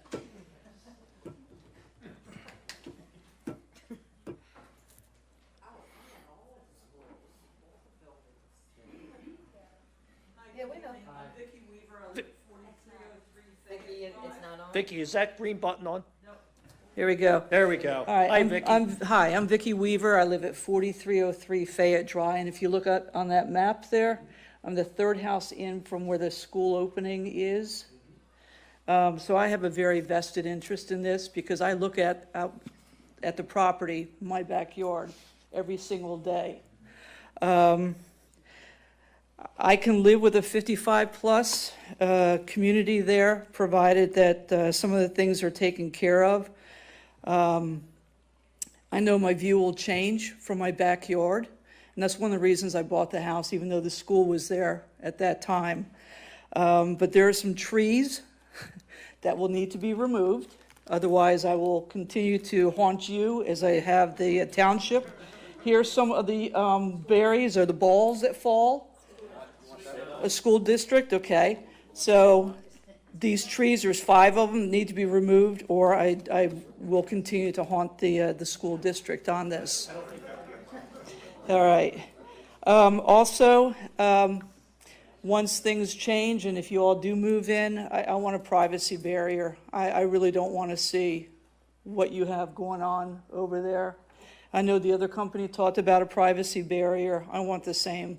Put arborvitaes, put something in. Some type of buffer. I don't want to We'll let see the developer what's address going it. on. Correct. I don't think that'll be an issue. All right. Right now, we have about 40 deer that are back there. You know, it's open space. They enjoy it. I'm crushed that we may lose the wildlife that's there, that we've come to love and appreciate. I'm just putting it out there. I don't know what can be done, but and also in the interim, I actually maintain the school property right now on the other side of the fence because they do such a lousy job of it. Jim Morgan. So I maintain that. I do hope the school does that until it gets resolved. But anyway, good luck, and just remember, I'm an active neighbor. I'll applaud you when you do well, but I'll give you hell if you don't do right. Thank you. Yes. Sir, come on up. Thank you, Ms. Weaver. I really enjoyed that. Good evening. I heard her mention something about wildlife, but Who are you? My name is Linwood Robbins. I live in the township, and one of my concerns is the deers. Sir. Yeah, 900 Tower Road. Tower Road. One of my concerns is the deers. Right there in the where the school was, and they come out at night for the most part. And what do you guys? What do you do with the animals during the construction? So, Howard, can I elaborate a little bit? So, I'm the president of I'm sorry, I can't hear you. I'm president of Bucks County Parks and Recs. And what you might have not known, there was a huge development coming in off of Bath Road in the woods. And that got squashed. And we would have had a problem. So between the Delhawes Woods, the environmental tract, Silver Lake, this footprint, truthfully, I think they'll still be okay with the footprint that we have as a parks there with the Bucks County Parks. Because there was a major development coming in that a lot of people didn't know about. And we had sewer moratoriums and just a lot of moving parts before I was on council. And then when we came on council, DeLuca was the builder, and if he just gave up. So at Silver Lake, we bought the property. And it's right near there. So there's still a lot of space for animals. Okay? Yeah. To And the woods clarify- are, the woods are huge. The Delhawes Woods back there, it's Yeah. part of our parks. Okay. So, To clarify, when you say we bought the property, that would be the county, not the township. the county parks. Okay, but Yeah, as Buck, my- I have to, I'm sorry, I have to switch hats. County with open space For some money. reason, Howard, I ended up being the president of Bucks County Parks and Recs. I just remember, I don't want this job. And they looked at me, well, you're going to do it. Okay. So one of the things that we worked on as the county was securing that property. And it's huge. I forget the acres, but it's a lot. How much? 36. Thank 36 you. acres. I should know that. Now, one of my other concerns is that area over there, is there any works in the plan with, there's a lot of senior citizens that live in the area here, of a senior citizen center, clubhouse, or what have you? Is that part of the plan? Is there any planning in the? Right here? Inside that development? Yes. Clubhouse? Yes. It would be for the owners, right? Yeah, it'd be for the owners of that community. Is there, would that, excuse me, asking the developers, is there an HOA plan for this development? It is You can stay, I'll take the mic. Stay right there. Yeah, I just, since he brought it up, yeah, it's a good question. So currently, no clubhouse is planned, but an HOA is planned to take care of landscaping and other type of maintenance, so everyone enjoys the same uniform look and property maintenance, and folks can have a maintenance-free lifestyle. Amenities on the property are going to be more passive recreation, open space areas, walking areas around the property. At least that's our plan currently, and could alter. And unlike the other developers that we spoke with, the roads in this development would be our responsibility, township responsibility? That's a discussion item. I think that was our proposal, was to offer them for dedication to the township, and that's something we'll work out in land development. Yeah, that's fine. We, I would You say. have enough roads? I would say to you, yeah, and as much as we love roads, we have enough. And this probably doesn't move the needle for liquid fuels, so we're perfectly fine with that. We'll figure it out. So I think one of the things, they're going to have a passive walking trails throughout Yes, the like community. something- And there's nobody going to stop you from enjoying that part of it. And this is one of the things we're looking at. We'd like to get a trail from there over to Bristol Township there's an Toward the easement municipal park. through Pico. Just something we're looking at. We got a lot on the plate, Including, which would be a Right. trail. Right, so this would Thank be you. down the Thank you. Pico. Thank you. Pico right away, and then it would come to, sir, I'm not sure if you're aware, we're also, I don't know if you can hear me. Yeah, right, yeah. Sir, I'm not sure if you're aware, we're also, we're modifying the senior center now, and we're renovating it and building a community center. So that will be renovated, so. No, right here, right here. right here. On the other side of this building. We're expanding, modernizing, and redoing the entire Come facility. on up, ma'am. Just one more time. And then I'll. I don't have to say my name. Betty That's Gilbert. Okay, Betty. I just want to ask you guys, did you have anything for seniors like 55 and older in this plan? Because in my neighborhood, there's quite a few widows and widows that in this big, I have a neighbor across the street who, I think she has like 4 or 5 bedrooms. Betty, talk in the Yeah, microphone talk in the so the people at home can hear you. Oh, I'm That's okay. sorry. No, it's okay, Betty. My neighbor across the street, she has about 5 bedrooms, and she's there by herself. And I was wondering if there was anything in the plan. Not as yet. Okay. So it would be good if you guys would think about that. Yep. That's why we're here. Throw that out there. That we, because myself is a senior, and I have my son live with me, but if it wouldn't be my son, I would have this huge house by myself. So that would be nice, because I have to cut the grass and do all this kind of stuff. Sir, come on up. Good evening, everybody. Good evening. My name is Willie Ty. Hi, Willie. How you doing today? I live at 910 Winter Drive. Yes, sir. Mm-hmm. My question is, behind that school, Lafayette, I live right behind there. Right. My question is, my house is underwater. Yeah, we know. Mm-hmm. And right now, me and my wife, Betty, we have water in our basement right now. And the sump pump is running. The big rainstorm that we had a couple of weeks ago, we had to run out and get a generator because the power went out, because the transformer went out. Yeah. And then my question is, what are we going to do about what's going on now? I got to tell you another thing. We have a creek back there behind my house. You know what everybody does that back there?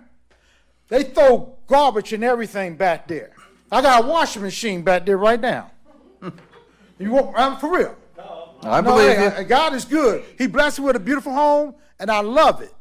But my answer is to everybody that's part of the board is we have to do something about this. So that's why I was asking the developer. Yes. We know we have a problem. Yes. And if that can help out, because there's a 52-inch main Yes. that's buried. Yes. So can we possibly help with the stormwater management? But let me back up. We know we had a problem when the 10 inches of rain came in 3 hours. Yes. There was obviously, it opened our eyes up. We knew there was problems, but Yes. this was unbelievable. Yes. So we had money from COVID coming in. Yes. And we're going to spend $10 million for stormwater management. Okay. With storm drains, and Kurt's, the engineer's already out surveying. We're looking Okay. at them streams you're talking about. Yes. They haven't been maintained 40 years. Right. So it was one of our eye openings when we came in. I knew we had a problem with everything. Right. But we picked and chose our battles. Yes. And when the rain came, we know we got a problem. Right. So we're looking at all that. Right. And that's why I threw that out there to the developer. Hey, Yes. if you can help that area with Right. stormwater management, Yes. bring it on. Because that is, I I'm know. telling you. Hey, right Willie, now, real quick again, where are you at? Where's your house? 910 Window Drive. Oh, all right. I got you. 910. I know right where you're at. Okay, thanks, Willie. Right now, we have the sump pumps are running right now in our basement. When we had that big storm a couple weeks ago, had to run out and buy a transformer. The power was all out. And like for 3 days or so. But me and my wife, we put it in God's hands, so Well, just take care of it. Fingers crossed. Let's hope this development coming in with their stormwater management, Yes. there's nothing there now, and somehow we can tap in. Yes. To their storm bases. Right. And hit that 52-inch main that goes to Silver Lake. Yes. Home run. Right. Okay. But then Fingers one more crossed. thing I got to say. Now, a house that underneath that water, I tried to do work on the basement, but water has its way of coming in. There's no way of stopping water. So that's my question. What we going to do about it? Because back in the day in the creek, they just have a truck come out there and clean that whole creek out back there. But don't have nobody do it anymore. Everybody just come from different places, throw garbage and everything back there. So that was my question. Right. So one of the things, as President Bowen was talking about, be lucky if he finds us $5 million, because it was $5 million for storm and $5 million for sanitary. Not that I'm correcting you in public. But we would like to, we know that it's been many, many years Yes. since any of the creeks have been dredged, cleaned, or anything Yes, ma'am. of property maintenance. Yes. We're working on game plans of what we can do now, how we can, keep on track of it. There's been a lot. The township has done an amazing job in the last 8-9 years since this township council took over. We still have more to go. There's been a lot of upgrades and a lot of improvements. Okay. Storm and sanitary infrastructure has been the last things that really needed to get upgraded. Okay. Unfortunately, they cost a lot, and there's a lot to do. Amen. But we're working a 5, Amen. 10, There's a lot 20-year to do. capital plan. Okay. Thank you very much. I Thanks, just want Willie. to put out that we just can't go in with a machine and with the bureaucracy today, because it's Yes. wetlands and you got protected Okay. things in there. Okay. So we got to get approval from the bureaucracy of Okay. DEP.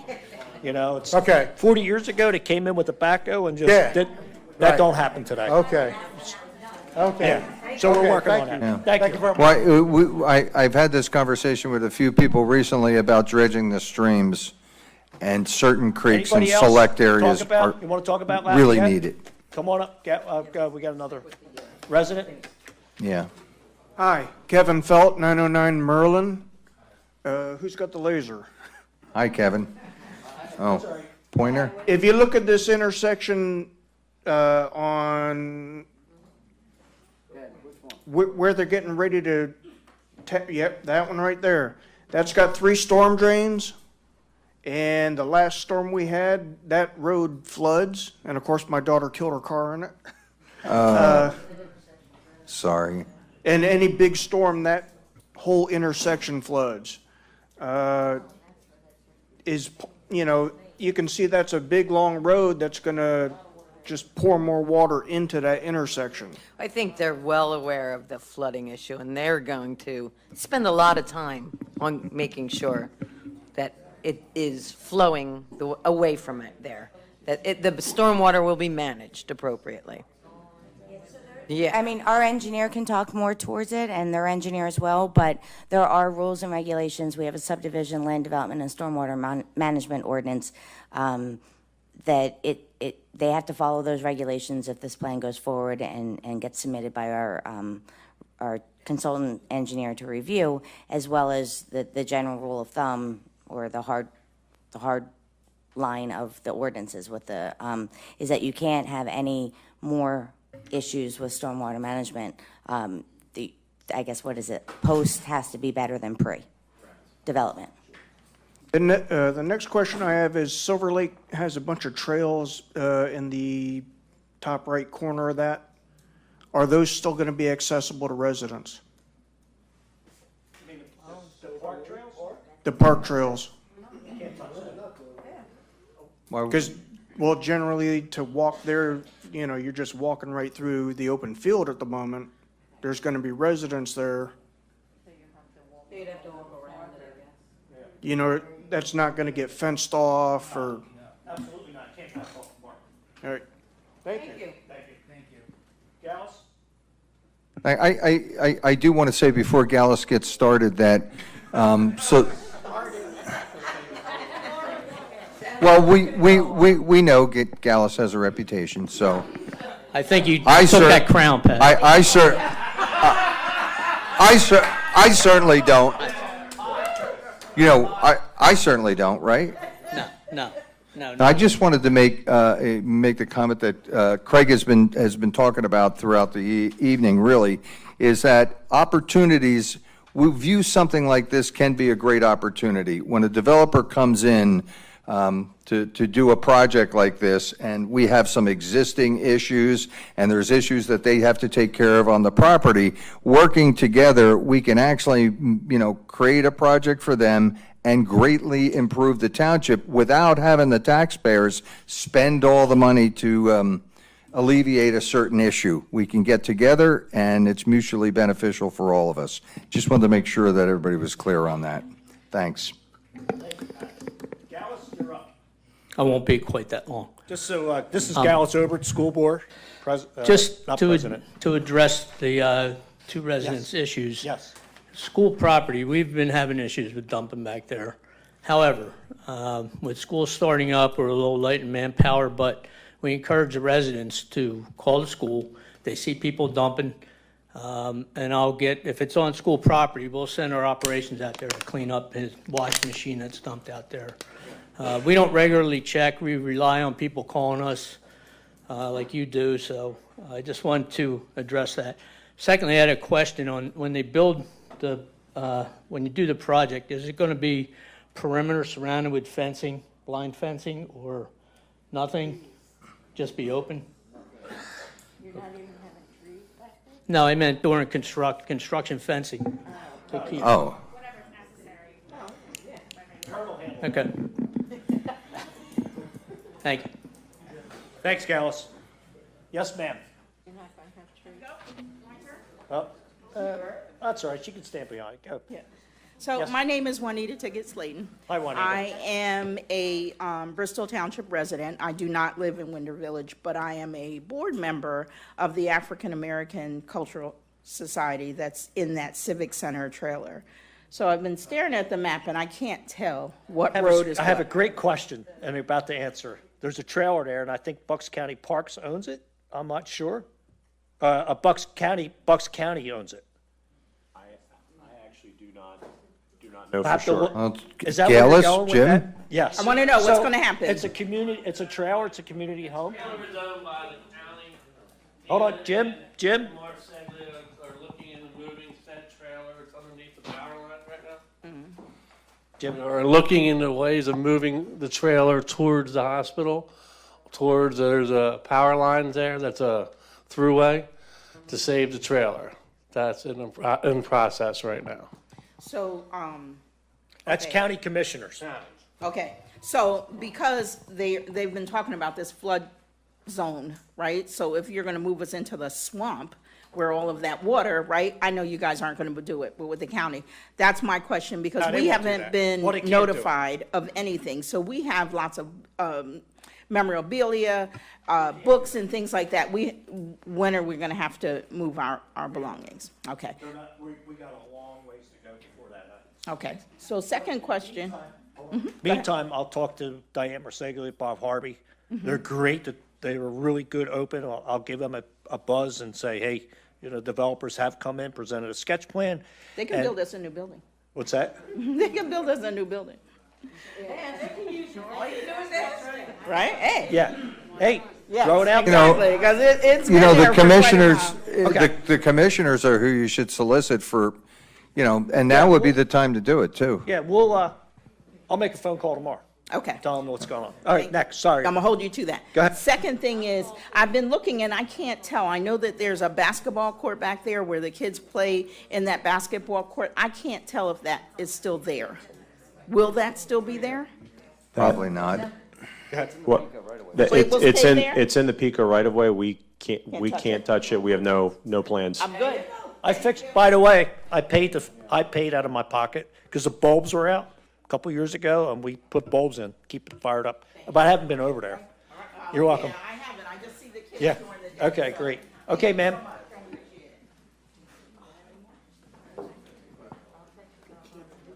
Hi, I'm probably odd man out. My name is Angel Miller. I live at 197 Durham Road in Pendel, so I don't live in Bristol Township, but I do utilize Silver Lake Nature Center. I utilize Delhas Woods and a lot of the streets in this area for walking. The hospital also has their walking trail set up with different areas where you can do exercises and stuff. So one of my questions is they're saying this development's gonna be 55 and over, and they're allotting a garage for each unit. Are you allowing on-street parking, and what's gonna happen to all the cars that can't park in their driveways on the streets?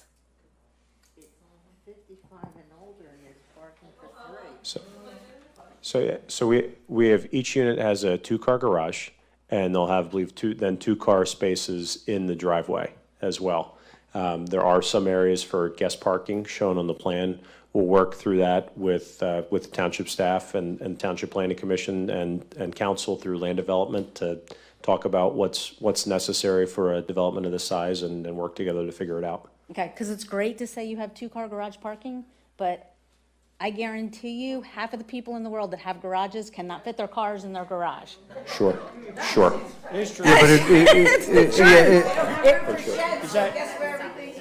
Yeah, but So parking's your. I know, And I know, I'm living it, but still, Can I say one thing? So this community will also be an HOA community, so typically in these situations, we'll put something in the HOA documents that either one or both spaces in the garage must be used.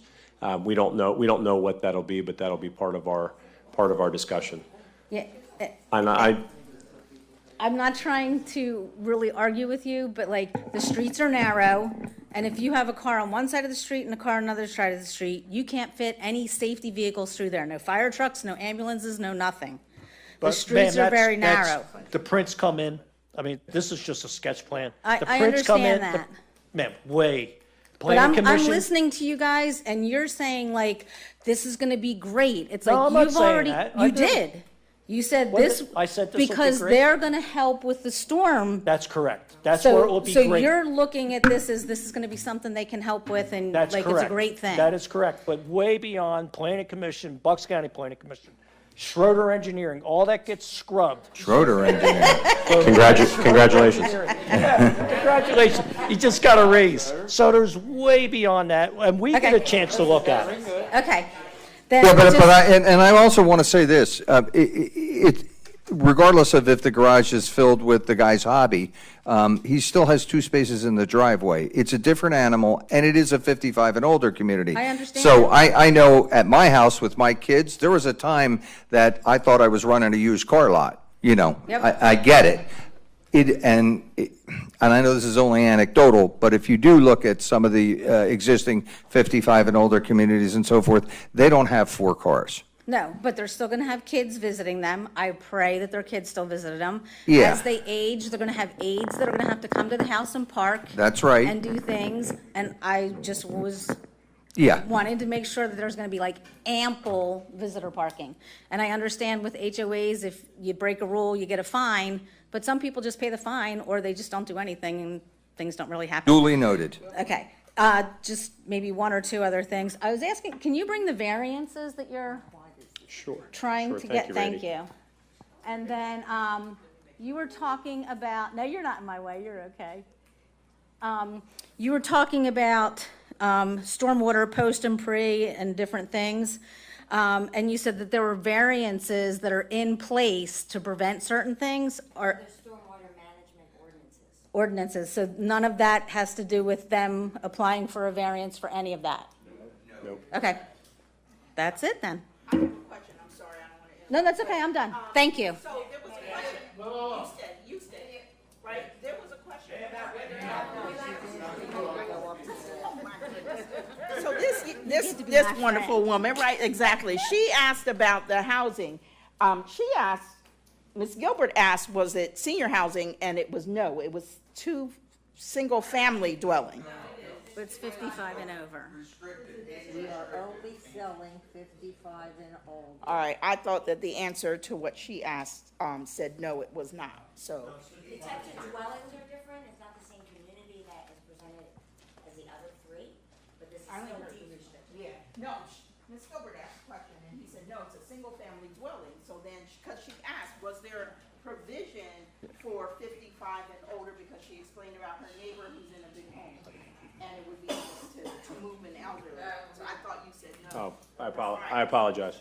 Okay, all right, I just need a clarification. I'm starting my. Anybody else before we move on to Maple Shade? Okay, next is Maple Shade. Thanks, guys. Thank you. You're welcome. Thank you. Thanks. for Good coming. luck. Thank you. Thank you very much.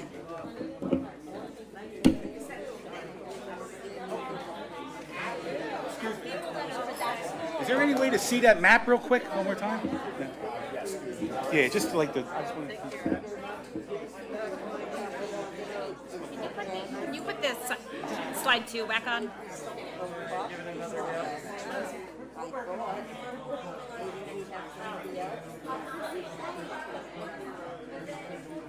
What's, yeah. Yeah. Thank you.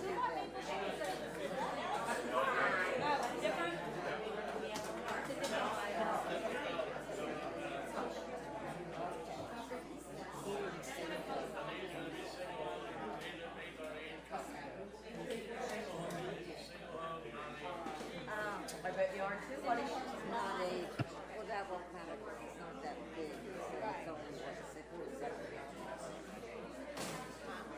Is there anybody here for that?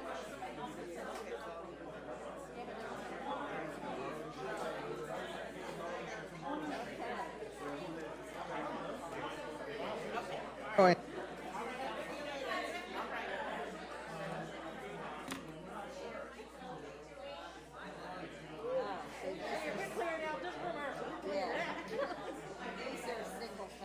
Family homes, single homes.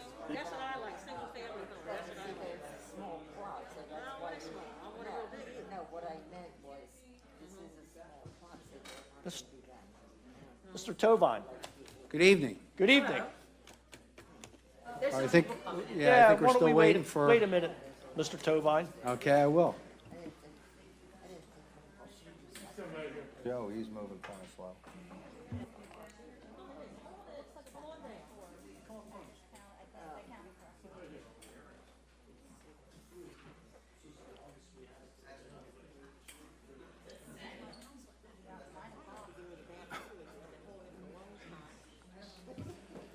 As everybody's coming in, thank you so much for waiting outside and being patient as we're rolling through this.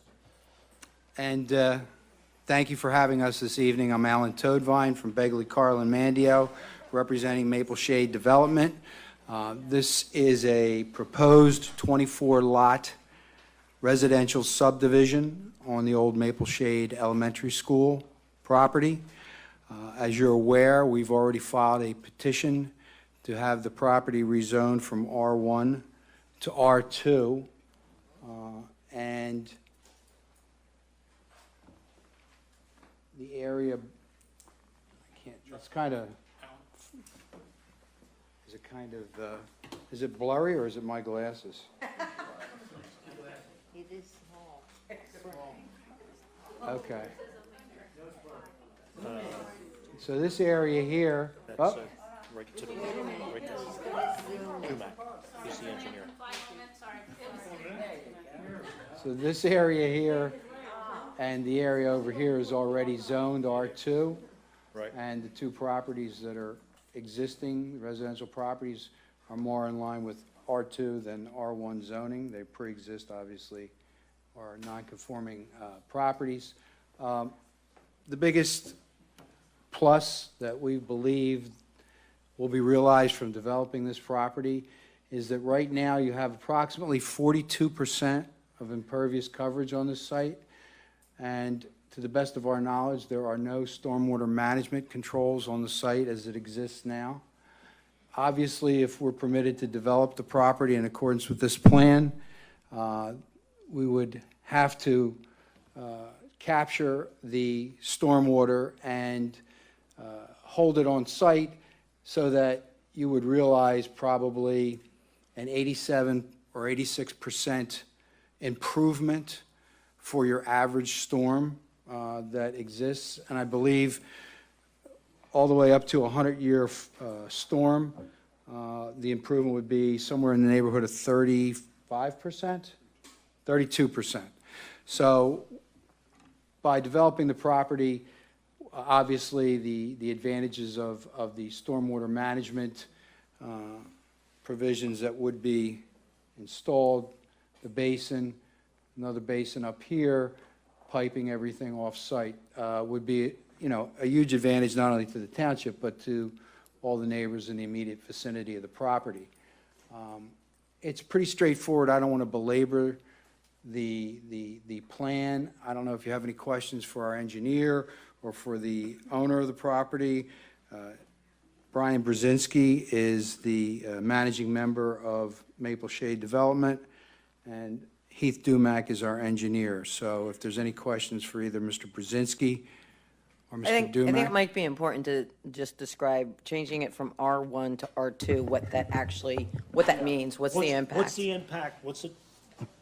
What's the impact? What's the difference? Okay, so a little bit of everything. the basic difference is you go from a 10,000 square foot lot to a 6,500 square foot lot. You also narrow the lots, I believe, to 75 feet, is it, Mr. Dumac? For the minimum lot width. Let me just check. I'm sorry, the minimum lot width goes from 75 to 60. The minimum front yard goes from 35 to 25. The minimum rear yard goes from 25 to 20. And the maximum impervious surface ratio permitted increases from 30 to 35%. I believe as R1, there would be somewhere between 16 to 17 units permitted on the site as it sits. As opposed to now? 24. And we can talk about the price point of the units, what we expect them to sell for, and. Please. All right, I'm going to ask Mr. Brzezinski to come forward and give us some information on that. Sure. Hello, I'm Brian Brzezinski. Hey, Brian. The price point we're looking for on these units, we believe will be right around 400,000, low fours, maybe high threes, low fours. I mean, we'll see what the market is like at that time. I mean, that's why we do think it's time sensitive. We would like to get in the building in the spring, and What size home you propose? I think we're looking. We do not as of yet. 400,000 and very little ground. Mrs. Bill, Maybe it's a very nice I just sold a house, straight up. For a second, I had a house in Pendel, 380,000, and two clients came in. The yard wasn't that big, and they left because they were downsizing. They said the yard was too big. They didn't want yard. Yeah, so we're finding a lot of, Space between my house and the other one. we're finding a lot of buyers don't want the maintenance. They don't- With age restricted especially. Yeah. This is This is not age age restricted. This is not age restricted, this is just a, okay. We're looking to build a community here with families and children, and that's what we're looking for. Yeah. So this is an impact on the Spotlight schools. down here in the project. Nice. I'm sorry, Alan, what was that? Proposed tot lot, Okay. this end next to the proposed basin. Will it have a spray park? So, Brian, the biggest concern, especially in Yes. Croydon, especially in that area, is, of course, flooding. We had a serious problem. Correct. And of course, there's no stormwater basins that was ever created. They just have a creek behind a lot of the homes, and That's they're correct. in a lower part that's almost like a bowl. And of course, back in the day, they, under municipal planning code, they didn't have no stormwater basins or anything back in the day. So my question is there stormwater basins for each house, or is that one basin going to handle all that property? Is that where you're? That'll be determined when we go through land development, but if there is one for each house, it will ultimately be piped into the big basin, I believe. Okay. Why don't we let Mr. Dumack answer the question on the stormwater management? Thanks. Good evening. What we have proposed at this time are 2 detention basins. One is an underground basin located in this vicinity in the backyards of those homes. The other is a surface basin here, located towards the corner of Prospect and Newport. The lower basin, I'll call it, or the easterly basin, right now is going to take approximately 4 acres of watershed. And right now we have that conceptually designed as a retention/detention basin. Looking at the underground system here, similarly, it'll be a retention system with, in essence, overflow when the design storms are exceeded. As of right now, the 1-year storm event, we have a 90% reduction from pre to post. And as you go through the different storms, we're going to the 100-year, we're at approximately a 32% reduction. We've already done soil testing at both locations. We have, if I remember correctly, 10.3 inches per hour of infiltration designed into the basins. That's the raw numbers. We'll be throwing on substantial factors of safety based on the township engineer. Normally that's a factor of somewhere between 2 and 3. So the majority of the water will not be going, this whole region here basically goes down Newport to an end wall behind Maple Avenue, right in here, sorry, into a, basically it all discharges, it's a 15-inch corrugated pipe, discharges into a swale, and it basically meanders through the neighborhood and ultimately discharges into a wooded area about 2 blocks away. And we have been in contact with PennDOT on Newport Road, and they want to see, as you do, substantial stormwater improvements for the area, for Newport and all the downstream piping and networks. We have already started investigating what the storm systems are in the 3 blocks down in here. Some of the neighbors may have seen us, our guys, out exploring over the last 2 or 3 weeks. Okay. Any other questions? When that underground basin is full, where does the water go? Well, at the moment, there is no underground basin. Right, Right. what you're proposing. What we're proposing at this point, based on what PennDOT has told us, they don't want the water coming down Newport at all. So what's happening is we'll be doing an outfall structure for the surface basin, an outfall structure for the underground basin. We'll have piping along Prospect to handle the road widening and the waters for that. And then, and I apologize, Memorial, right down in here, we're planning conceptually a discharge pipe that will replace the existing one there. It'll go approximately 2 blocks east, and then there's a wooded area that everything in this whole, I got you from what you said earlier. I get it. That's what I wanted to get a sense of, the overall, you know, a little bit of a big picture look on that. And then you'll grind it out after you do all your exploration. Your guys take a look at it, you engineer the plan, and then yada, yada, yada. Well, everybody will look at it. Got it. yes, sir. Just wanted an overview. Appreciate it. That wooded lot that it's going to, where's, like, I'm trying to get a visual. I can't get the wooded area in my head. Well, you live there. What's that? It's the 8-track woods they're talking about off of Dixon Avenue. If you go 2 blocks from Prospect to Maple to Dixon, those woods. Behind Dixon. Right, and those woods, they flood big time right now. Franklin Avenue just went underwater, the last storm we just had.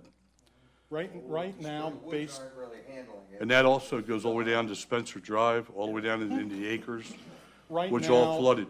this system. Those woods cannot handle any more water. Right now, all of this, which is just shy of 8 acres, goes unfettered into Newport and ultimately into Dixon Woods.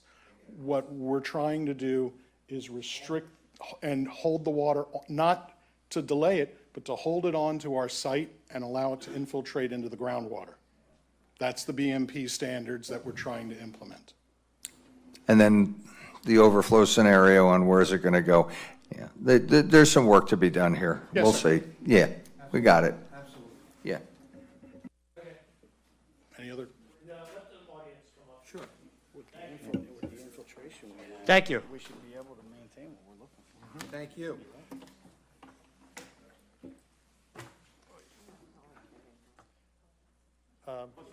Yeah, come on up. Name and address. Yep. My name's Gary McManus. I live in North Park in Falls Township, but I represent Trinity Bible Church here at 1229 Newport Road. Right. And we were talking to Mr. Brzezinski in the short period of time that we were waiting back there. But I just wanted to verify, our church is on a little paper street, I think is what you called it, Midvale Avenue. Yes, that's the church, and Midvale is right to the right. I just wanted to know where it's blocked off there. Was there any other plans for anything to be done with that street? Are they going to, they had staked out some things on our sidewalk, and I didn't know if they were planning on knocking anything out or doing anything with our street or with our sidewalk. I just wanted to verify that. I didn't know, just to know what was actually planned on being done. Mr. Dumack, can you answer that? Sure, I'll give it a shot.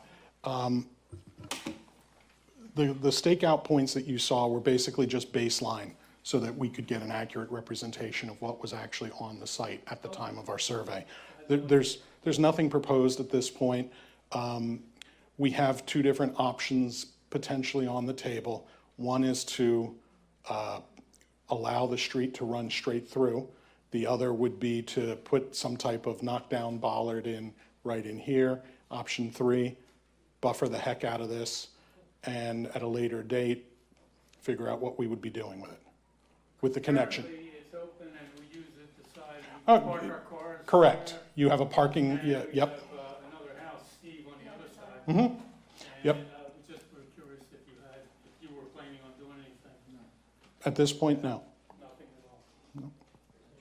Because we had asked a few years back when you did all the blacktopping, and we were told that you were doing all the streets, and because our street was a paper street, there was too much work needed to be done, and we didn't get a blacktop. No, that's not. That's not us. No, that's the township, and it's not, right. And it's not that it's a paper street and it's too much work. It's not a dedicated street to the township, so we don't get liquid fuels money for the street. So any private, just where the other developments we're talking about, homeowner associations and private roads, township does not maintain private roads or paper streets.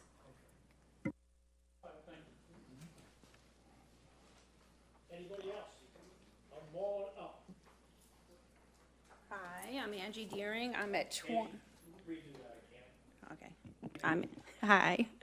I'm at 2360 Prospect. yeah, if you could slide it over, I'm on the corner, so I am the dumping site. Randy, for- can you move the image over a little bit?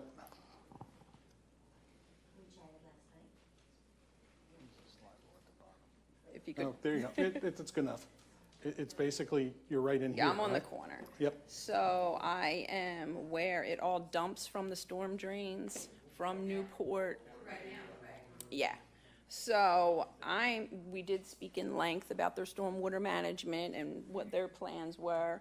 I'm hoping that the township will also, at that time, if they are digging and expanding the line, to also address that inadequate, because it's a huge intake pipe, big swell, small exit pipe. You've been out to the property.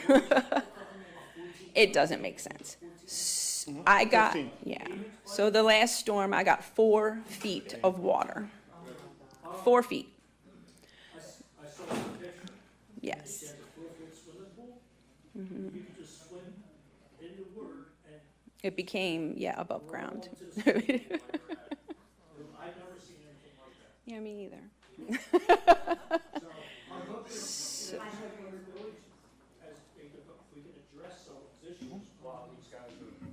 Well, yeah. I mean, regardless, it needs to be addressed, but I'm hoping that it would No, make no, sense. one way or another. And that, at that time, it all be addressed at My once. biggest concern is just like everything else, not to do, I don't want any impact anymore on. Any further impact, my home would be uninhabitable. I mean, yeah. Okay. All right. Thank you. I'll never forget them pictures. Me either. Yeah, flow. All right, come on up. Hello. My name is Cindy Heath, 2312 Prospect Avenue. They have the cross street right there, running right into my house. Direct, people will be coming right through. I'll be having lights right into my front window. They said they would try to do something. That's what they're saying. But right now, everybody cuts through the parking lot where the school used to be. But that's all going to change. It's going to be coming. And where are they going to go? It's like right into my house. The lights, direct hit to my house. Screensaver. Randy?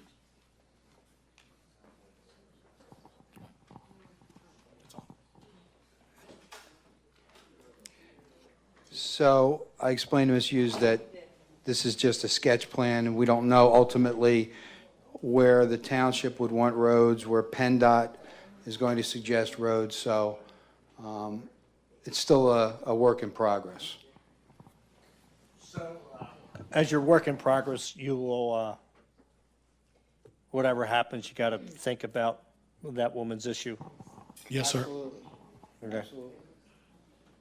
Anybody else? Sheila? Come on up. You have to have something. Come on. Oh, no. Sheila's good. How you doing, Sheila? Long time no see. Yeah, come on, Sheila. What's your thoughts? Well, Sheila Beeman, 1512 Morris Street. My thoughts are that I think overall could be a good thing for the community, as long as the water issues are addressed, for sure. The woman about her privacy, maybe we should take a good look at that. The over 55 in all communities that we all spoke about, wonderful, but keep in mind, the over 55 are going to move and new families are coming into their homes. So again, the school's going to have a burden. Restricted, those other ones will be deed restricted. No. Yeah, but these, People that move this out of one's their- not No, over what she's saying- 55. No, No, what she's no, saying is no. that senior citizen who's moving out. Right. Are going to have new people move in Right. with children. And I it's got it. wonderful. So Yeah. I truly believe that it doesn't matter if there's single-family homes in this area, because one way or the other, the schools are going to be affected by, the neighborhood and the school districts are going to be affected. It's a beautiful layout. They are working to retain water and hold water. We've all been affected by that last storm. Me, not so much as these people here, but of course, we had a lot of damage. All of us did. So I think anything that can come in and help the water problems in our area can only be a good thing. Thank you, Thanks, Sheila. Sheila. I knew Sheila would have some input. Thank you, Sheila. Yes, ma'am, come on up.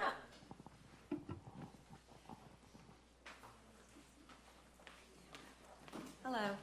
Hi. Bernadette Mena, 2152 Prospect Avenue.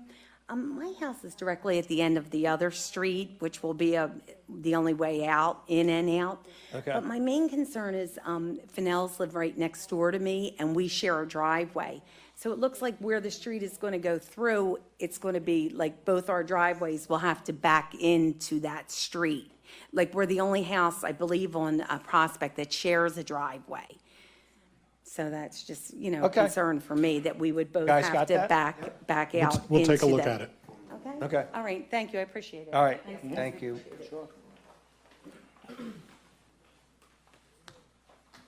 Past my bedtime.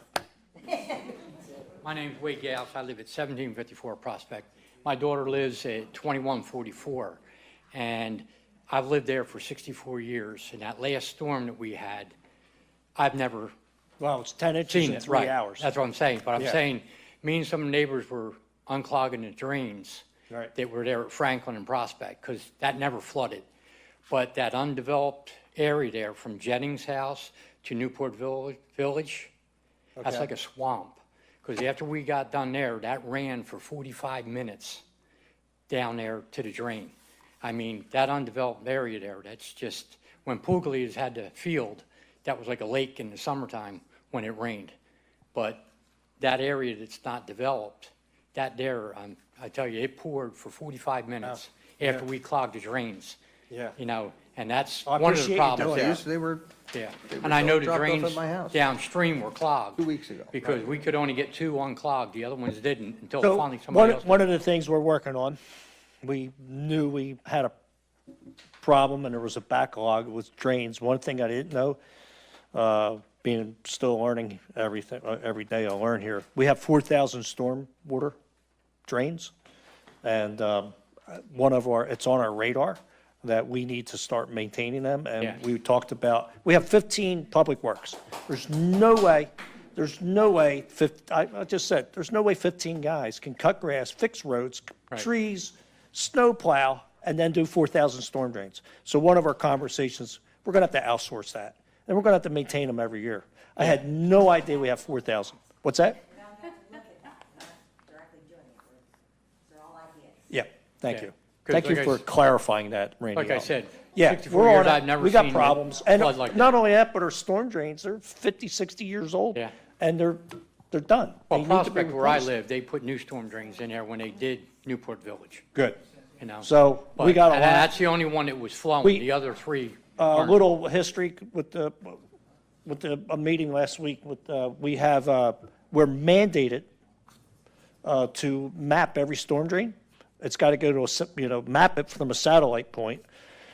And we're mandated, and we have to know where the outlet is.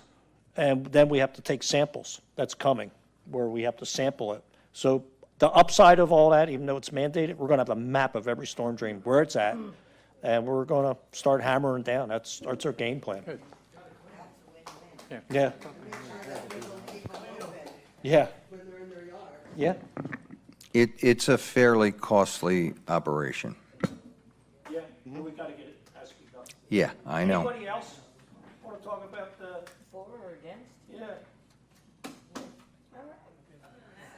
All right, well, we tried to do the best we tried to do the best we could, letting everybody know what's going on. I know we're concerned about stormwater management as a big item. And I will tell you a little story. The giant across by my shop 20 years ago, that used to flood New Falls Road. And when they built the giant, they put this massive stormwater basin underneath the giant. I mean, it's just, you can walk in it. And then they bought some of my property for stormwater management behind it. With Kings and I, we split the cost, we got a little benefit from it. But it's actually stopped the major flooding because of the stormwater basements that's under the giant. So I'm hopeful with some of the work we're doing with all these projects that we capture some of that stormwater. I don't know if we'll be able to catch 10 inches of rain in 3 hours. That was just unbelievable, but I'm hoping that this is a benefit for all Bristol Township. So on that note, is there any other comments before we adjourn the meeting? Because I am tired. No. So on this time, we're going to adjourn this meeting, this special meeting we had. It's a workshop. So all in favor to adjourn? Aye. Opposed? Thank you so much, everybody, for coming out.